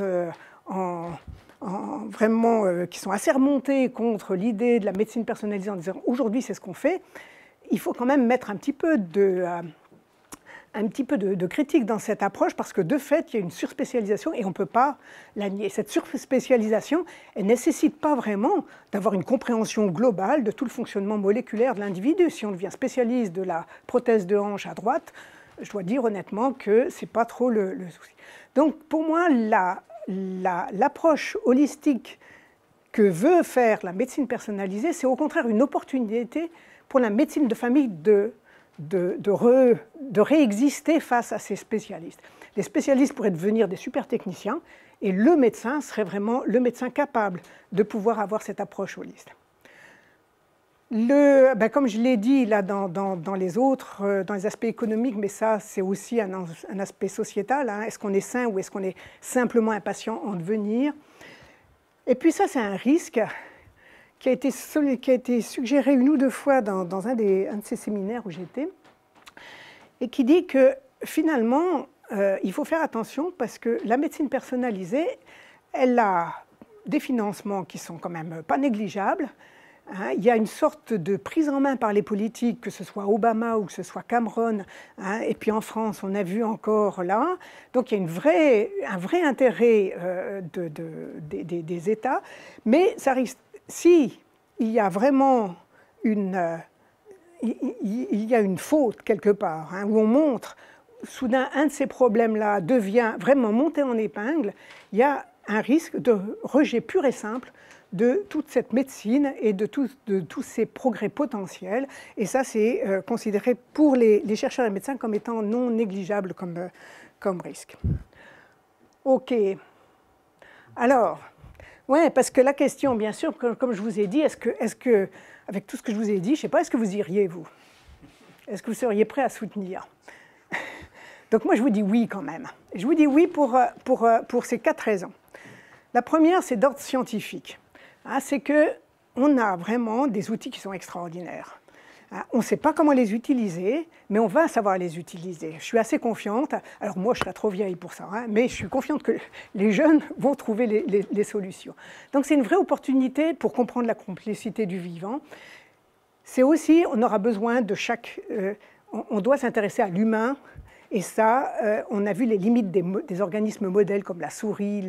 On peut faire beaucoup de choses au niveau moléculaire sur les organismes modèles, mais à un moment donné, il faut quand même s'intéresser à l'humain. Et pour s'intéresser à l'humain, il faut que la population soit participative. Pourquoi on dit oui aussi? C'est pour des raisons d'ordre médical. Est-ce qu'on peut vraiment refuser de faire mieux qu'aujourd'hui? Ça me paraît assez difficile. Alors, il y a des choses qui se... Voilà, on a une médecine qui est quand même en bonne santé, si je peux dire, mais il y a vraiment beaucoup de situations dans lesquelles on peut vraiment faire mieux. Et donc, moi, je pense que pour des raisons d'ordre médical, on ne peut pas refuser d'essayer d'aller de l'avant. Et puis, comme j'ai dit, pour moi, ça devrait permettre le renforcement plutôt que la négation de la médecine générale ou de famille. Les raisons d'ordre humaniste, c'est de se dire, mais vraiment l'humain, il a une propriété propre et on ne devrait pas chercher absolument à savoir. Donc, pour moi, c'est un petit peu aller de l'avant, c'est aussi refuser une certaine dose d'obscurantisme. Alors, c'est peut-être un petit peu extrême comme position, mais surtout, ce qui est rassurant, c'est qu'il y a un contre-pouvoir. Hein. L'idée, ce n'est pas de laisser faire les choses comme les décideurs l'ont décidé. Hein. Donc, les sciences sociales sont vraiment intéressées par les nombreuses questions qu'on a sollicitées. Et donc, je pense qu'il y a un contre-pouvoir qui existe. Et puis, les raisons d'ordre stratégique, c'est que si on ne le fait pas ici, en France ou en Suisse, d'autres pays, de toute façon, vont aller de l'avant. Et dans ce cas-là, ça veut dire que ces pays, non seulement vont acquérir des connaissances que nous, on sera dépendant de ces connaissances, mais surtout, ils vont aussi établir des règles d'usage sur lesquelles on aura beaucoup moins d'impact si c'est les autres qui le font que si c'est nous qui le faisons. Donc, pour toutes ces raisons, je dis oui, il faut aller de l'avant. Puis ça, c'est juste mes points sur lesquels moi, je trouve particulièrement important d'insister, c'est la transparence vis-à-vis du public. Je trouve que ça manque énormément aujourd'hui. On lui parle de la médecine personnalisée, puis on lui fait croire que ça existe, et puis ça, pour moi, ça n'existe pas encore. Responsabiliser le patient, mais pas seulement le patient. Il y a beaucoup d'autres personnes. Le risque de stratification et stigmatisation. Et puis, alors ça, c'est peut-être un peu un demi-aveu d'échec de la compréhension mécanistique de l'humain aujourd'hui, mais on peut espérer. Est-ce que c'est un problème? Alors oui, c'est un problème pour la science. Peut-être non pour le patient qui garde sa part de mystère et son caractère unique. Ça, c'est ma vision un peu psy des choses. Ça y est, j'ai fini. Merci beaucoup.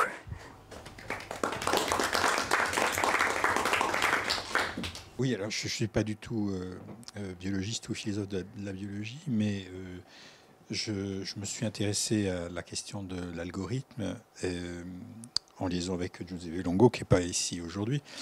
Mais je me posais une question un peu sur le légal, sur la partie légale que vous avez... Oui, que j'ai... Voilà, sur les enjeux légaux, parce que on a l'impression aujourd'hui que on délègue finalement toutes ces questions légales à une sphère qui n'est pas celle de la biologie, qui serait celle des juristes. Mais il ne faut pas croire que les juristes ne sont pas en ce moment confrontés à la question des algorithmes.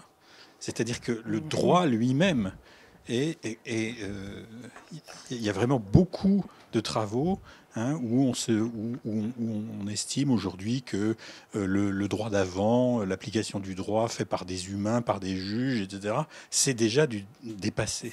Donc le problème est encore beaucoup plus compliqué que ce que vous dites, puisque finalement, l'extérieur, là, le droit et les contraintes légales, elles sont aussi faites à coup d'algorithmes, avec le rapport au big data en particulier. En particulier, on va dire par exemple que la loi, c'est juste une contrainte supplémentaire sur laquelle on fait porter un calcul des probabilités sur l'issue d'un cas.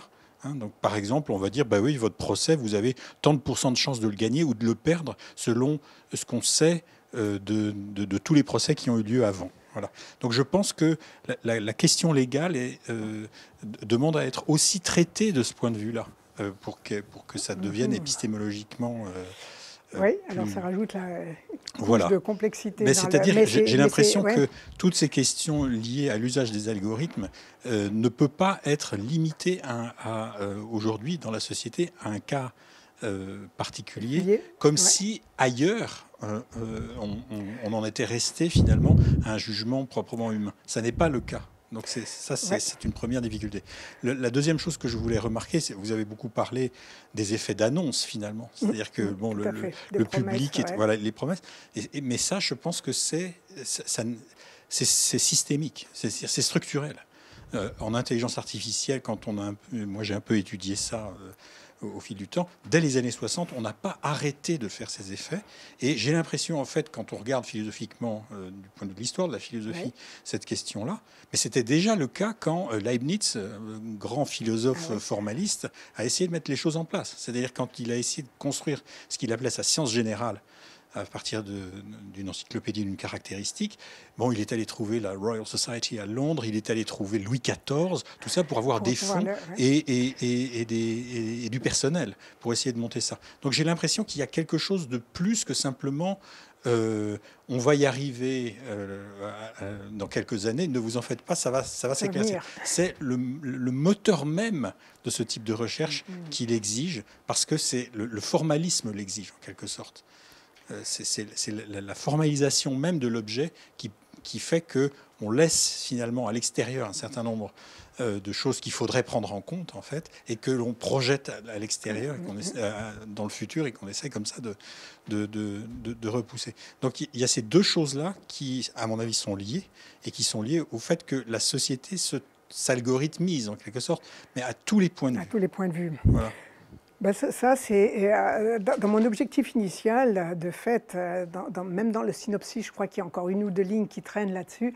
L'idée, c'était de voir comment est-ce qu'en parallèle, notamment en économie, je pensais plus en économie, hein, tous ces algorithmes existent, et puis comment est-ce qu'ils sont utilisés, et quels sont les problèmes qu'ils posent. Puis je dois dire que j'ai été dépassée par l'ampleur du travail, simplement m'intéressant à ça, mais vous avez parfaitement raison. Et c'est vraiment alors, cet aspect endémique, ou à travers toutes les disciplines, qui est vraiment intéressant aussi en soi, oui, tout à fait.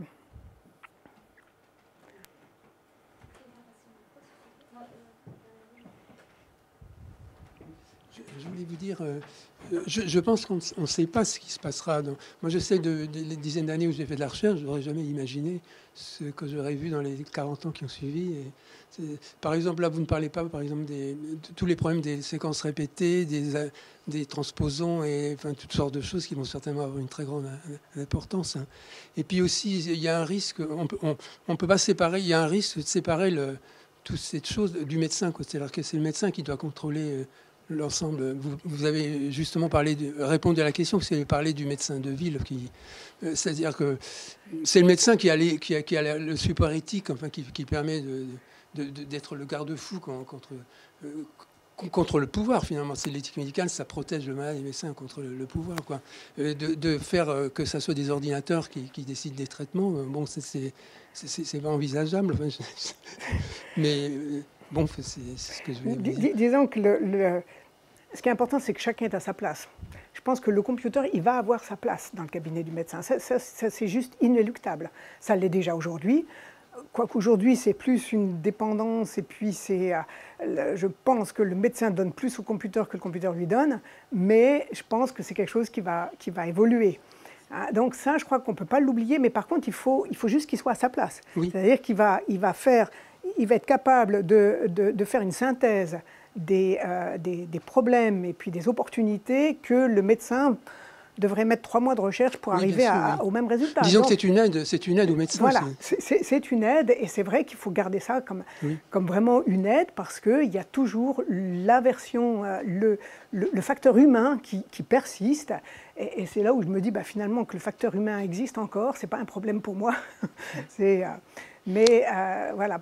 Et vous ne trouvez pas qu'on est un peu dans la période de l'anatomie, enfin du XVIe, XVIIe, XVIIIe siècle, on accumule des données comme ça dont l'utilisation a été reportée à beaucoup plus tard, quoi. Et on ne sait pas du tout les retombées du travail. Alors tout à fait. Là, on est dans la collection. On voit bien les biobanques. Les biobanques, c'est vraiment impressionnant. On accumule. On demande aux gens de venir, mais on ne peut pas leur dire exactement ce qu'on va faire à la fin. C'est pour ça qu'on est obligé de leur demander un consentement général pour leur dire on va faire quelque chose, on va apprendre des choses, mais on ne sait pas encore comment. Enfin, et surtout, on ne sait pas encore quoi. Donc, mais vous avez tout à fait raison. C'est là où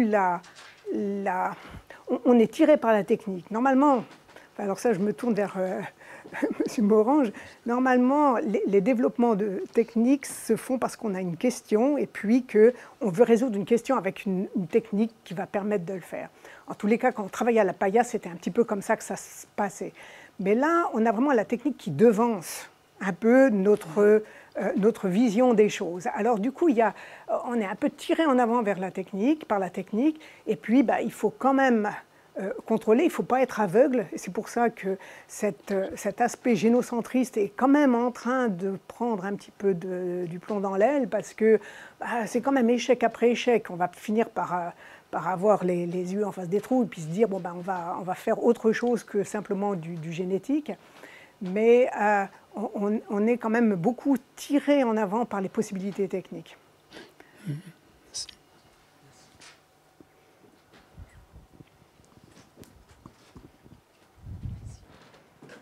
Oui, merci pour cet exposé extrêmement intéressant. Moi, j'ai plusieurs questions à vous poser. Donc déjà, une question assez simple. Vous avez parlé de la prévention, qui est un élément apparemment crucial ici. Mais du coup, c'est marrant parce qu'en même temps, la prévention, c'est quand même autre chose aussi. C'est-à-dire, c'est poser la question sur les causes. Nous savons que, grâce à... Bon, nous savons que les maladies que vous avez citées, donc une grosse partie des cancers et la maladie cardiovasculaire, hein, toutes ces maladies civilisationnelles, on en connaît les causes. On en connaît les facteurs favorisants. Je ne dirais pas qu'on en connaît les causes. Mais ce serait trop beau, ça. Oui, bien sûr, parce que c'est multifactoriel, évidemment. Donc, il y a des prédispositions génétiques, sans doute. Néanmoins, ce qui tranche, ce n'est pas les gènes, c'est l'environnement. Tout à fait. Alors, c'est vrai que moi, quand j'écris qu'on va développer des préventions, ça me fait un petit peu rire, parce que aujourd'hui, qu'est-ce qu'on fait lorsqu'on dit « il ne faut pas manger entre les repas, il faut que vous fassiez du sport, il faut que vous fassiez au moins 10 000 pas par jour, il faut que vous dormiez bien, il faut que… » On fait de la prévention. Donc, et puis, les mesures préventives dont on parle, quand on parle des maladies cardiovasculaires et du diabète, seront probablement, je ne vois pas trop, pour l'instant, enfin moi je n'imagine pas quelle autre mesure de prévention on va pouvoir imaginer. Sinon, alors, et puis ça c'est possible, hein, un traitement préventif, hein, ça a été proposé par certains. Alors c'était plutôt dans l'optique one fits all, c'est-à-dire un médicament pour tous. Puis dans ce médicament, toute la population à partir de 25 ans devrait prendre une pilule qui contient un petit peu d'aspirine, un petit peu de statine, et puis un petit peu d'antihypertenseur, je crois. On peut éventuellement aussi enlever la nourriture carnée, enlever la pollution, faire des pressions politiques. Il y a plusieurs dimensions. Absolument. Et puis c'est là où, quand on parle de responsabiliser le patient, j'ai rajouté, il n'y a pas que lui. Il faut aussi responsabiliser le comportement. Quand on voit la difficulté qu'il y a eu pour enlever ces distributeurs de boissons sucrées dans les écoles, hein, que c'était une vraie lutte, on se dit, mais bon, alors on veut maintenant rendre le patient responsable de sa maladie, et puis en même temps, on lui demande d'asseoir l'économie du pays en buvant du coca. Donc je suis d'accord que là, il y a des choses très simples qu'on fait depuis très longtemps. Mais on a l'impression de réinventer un peu en parlant de prévention. Alors, il faudra voir de quoi on parle vraiment une fois qu'on aura des éléments. Mais vous avez tout à fait raison, il y a une grande partie de la prévention qui se fait en dehors du monde médical. En dehors de toutes ces approches. Oui. Mais du coup, la question est celle de savoir, vous avez dit que vous alliez parler davantage de la médecine pour tous et toutes dans la discussion. Donc ça, c'est effectivement un problème énorme dans la mesure où vous savez que, je ne sais pas, en France, quand vous allez chez un généraliste, vous avez jusqu'à 10 minutes dans votre visite, n'est-ce pas? Donc ce n'est pas à ces moments-là qu'on va pouvoir se faire séquencer son génome, même à très très très haut débit. Oui, alors, là je pense que ce n'est pas la même chose. Non, c'est la question d'investissement. Où est-ce qu'on investit de l'argent en médecine? L'investissement, les États ont répondu. Hein, il y a ces 12 plateformes de séquençage du génome humain, et puis ça coûte 1 000 $ pour l'instant. Je pense que si vraiment on imagine qu'on va de l'avant, tel qu'il est dessiné, hein, dans ses propositions, on peut imaginer que le génome sera fait à la naissance de chaque bébé, on met ça dans son dossier, et puis voilà, c'est pris par l'assurance maladie de base et tout. Donc ce côté analyse génétique, je ne crois pas que ce sera ça l'obstacle. L'obstacle, c'est plutôt après. On va identifier un certain nombre de choses, puis on va demander des traitements qui vont être de plus en plus coûteux parce qu'ils touchent une population de plus en plus petite. Mais cette population de plus en plus petite, elle sera de conditions socio-économiques très variables.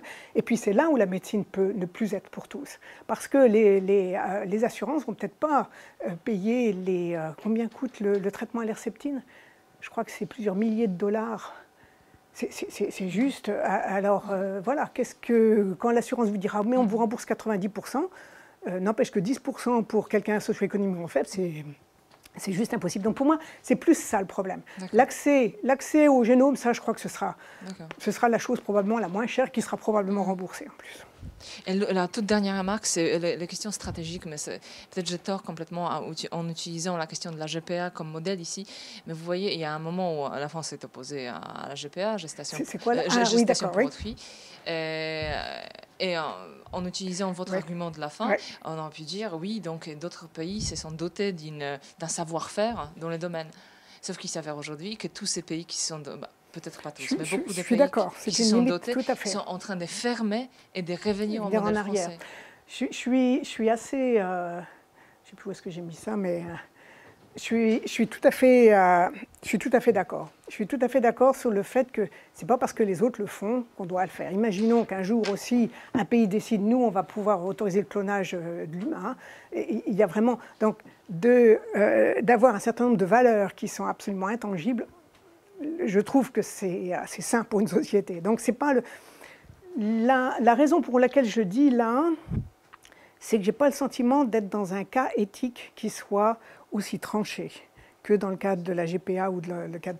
Donc, on est plutôt dans un processus d'acquisition de nouveaux savoirs et puis avec bien sûr la conséquence de l'utilisation. Alors, mais c'est vrai qu'on peut très bien garder cet esprit critique en disant bah ouais, ça suffit pas de vouloir faire comme les autres. Ça c'est clair. Oui.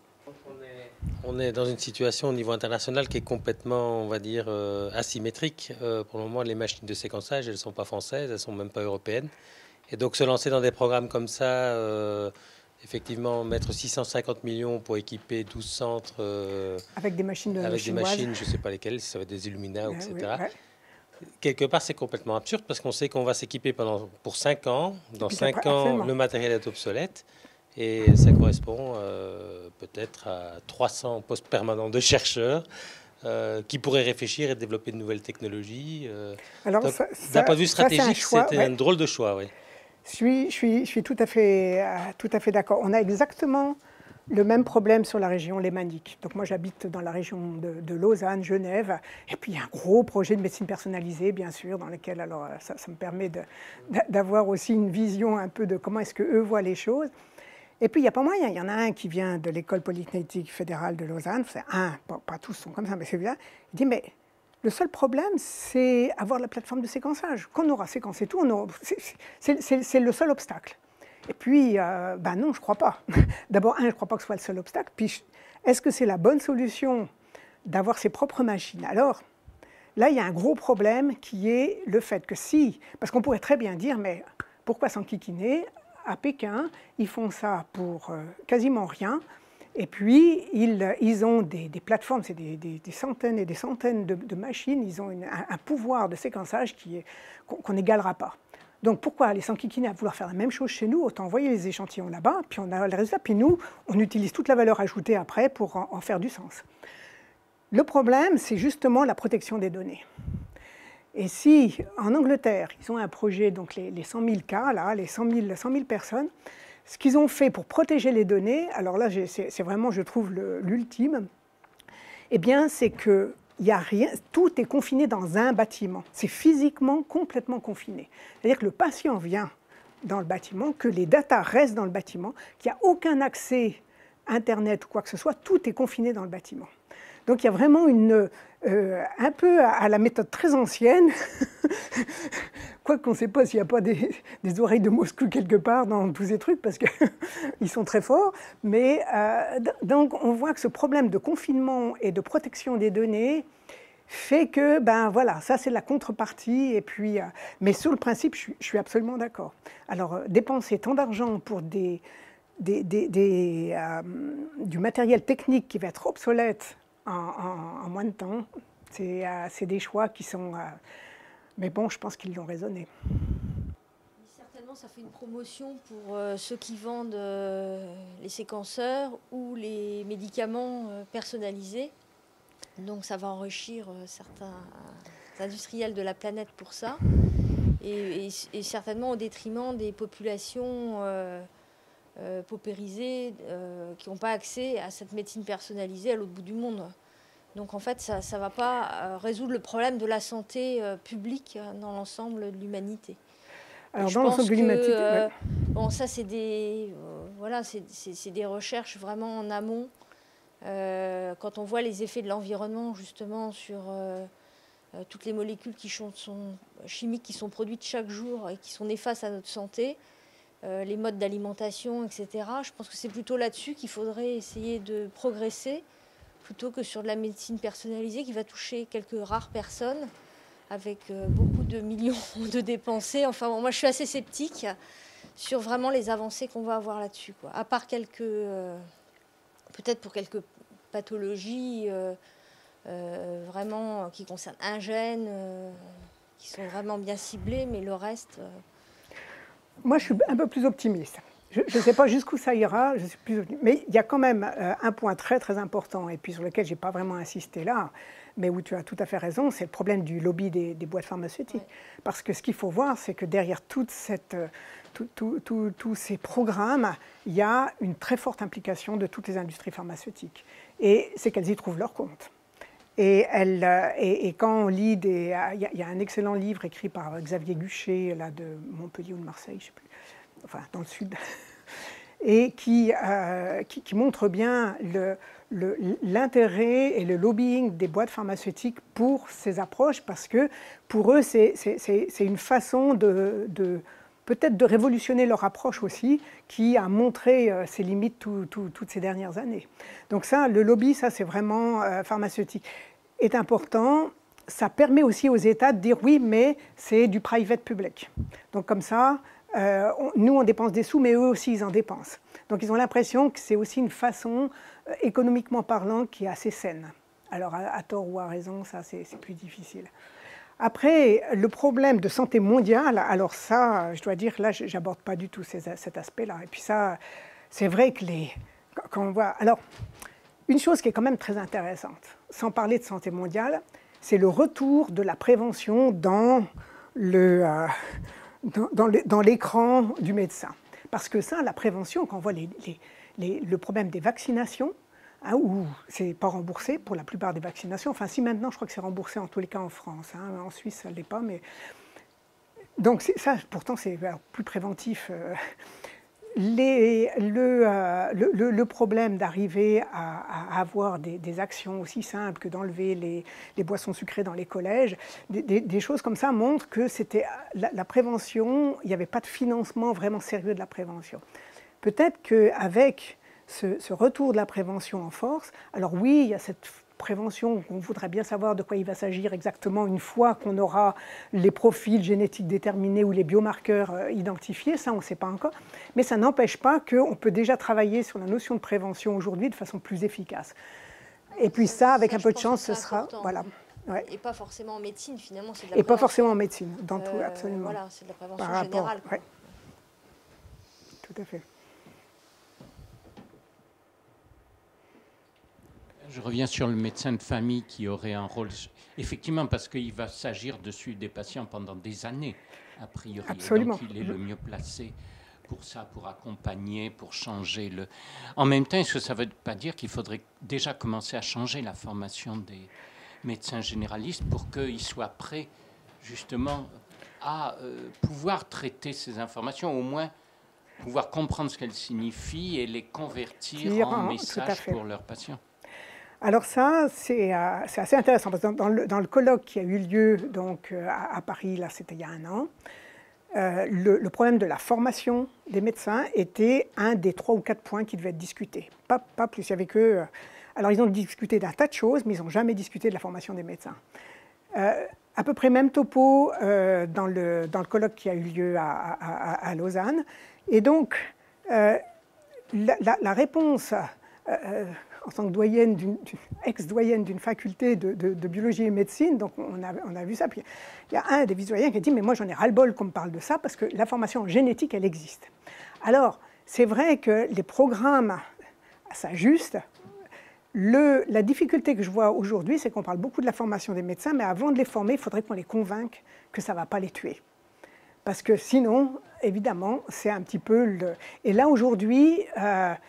les médecins disent en devant qui sont « ouais, c'est super », etc. Mais quand on parle aux médecins généralistes, moi j'en ai parlé à quelques médecins généralistes que je connais, leur première réaction, c'est quand même une réaction de « mais médecine personnalisée, qu'est-ce qu'on fait nous hein, Donc avant l'éducation, il y a toute une communication et une compréhension de quels sont les objectifs qui doivent être faits. Et puis, pour la formation, ce qui ne me paraît pas simple, c'est quel type de formation. Donc, est-ce qu'on veut les former à la biologie des systèmes, par exemple, pour leur expliquer comment est-ce qu'on peut espérer, ça me paraît assez compliqué, mais les sensibiliser, ou est-ce qu'il faut surtout qu'on vise la formation actuelle des médecins qui vont être en exercice dans 5 ou 10 ans? Alors ça, certainement. Mais comment et avec quel outil, ça, je trouve que ce n'est pas simple.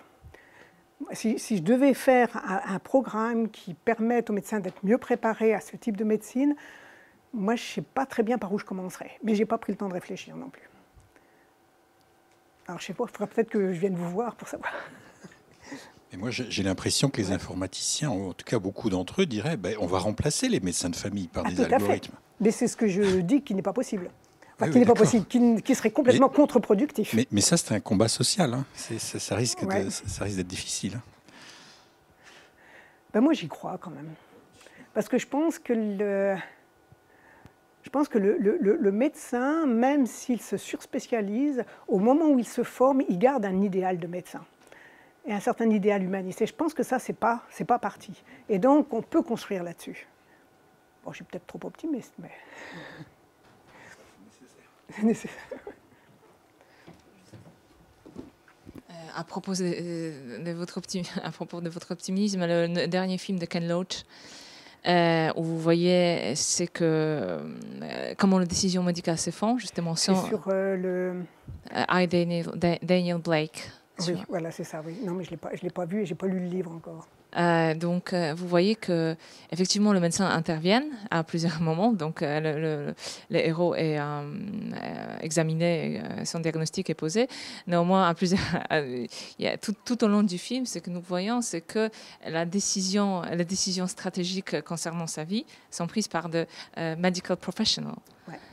Qui ne dévoilent jamais leur profession, leur formation. Les héros posent la question, mais êtes-vous médecin, êtes-vous infirmière? I'm a medical professional. I'm here to... Il y a une liste de symptômes, effectivement, complètement arbitraires que la personne va lire, cocher la case, ou sinon les cases sont cochées sur l'ordinateur, et les grandes décisions concernant la vie du monsieur sont prises par la machine.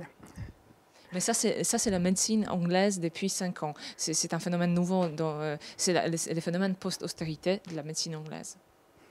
Ouais, c'est pas rassurant.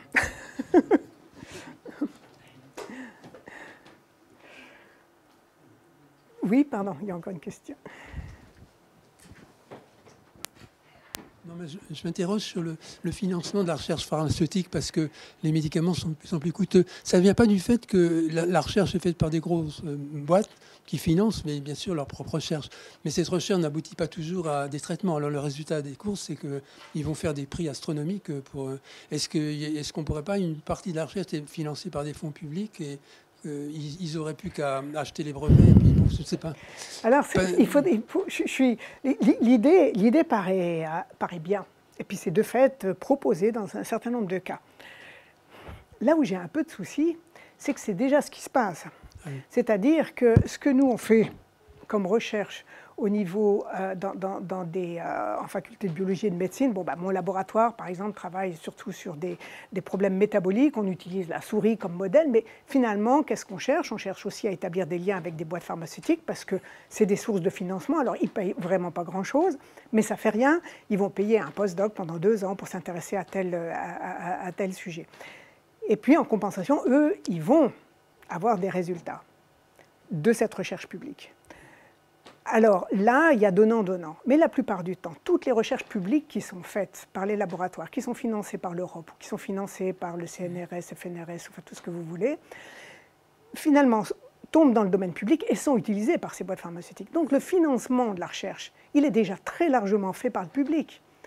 Donc la dose qu'il faudrait redonner, c'est pour les côtés applicatifs. Alors, c'est un petit peu pour les boîtes pharmaceutiques d'avoir le beurre et l'argent du beurre. Hein, on veut être financé par le public pour permettre de mettre en évidence, de pouvoir innover sur le plan thérapeutique, mais une fois que l'innovation est là, il n'y a pas de reversement à l'État. Ou alors il faudrait qu'il y ait vraiment une sorte de reversement. On vous donne et puis après il faudra rembourser en tous les cas l'équivalent où l'État aura tel pourcentage de... Alors, moi je suis un petit peu... je ne suis pas très à l'aise pour parler du financement de ces boîtes parce que je ne connais pas suffisamment bien. Ce qui est sûr, c'est qu'il n'y a pas beaucoup de boîtes qui ferment pour faillite. Hein. Donc ça veut dire qu'il y a quand même un problème, parce que l'État peut faire faillite, mais les boîtes pharmaceutiques pas. Donc je trouve que peut-être que ce n'est pas la meilleure façon de faire, de donner encore de l'argent à ces boîtes. Mais c'est une vision très, très, personnelle. Très bien, je crois qu'il n'y a pas de questions. Je vous remercie beaucoup de votre patience, hein, parce que ça a duré un peu. Et puis, je vous dis aussi adieu, entre guillemets. Et encore merci à Michel pour son accueil ici. Ça a été vraiment extrêmement intéressant pour moi.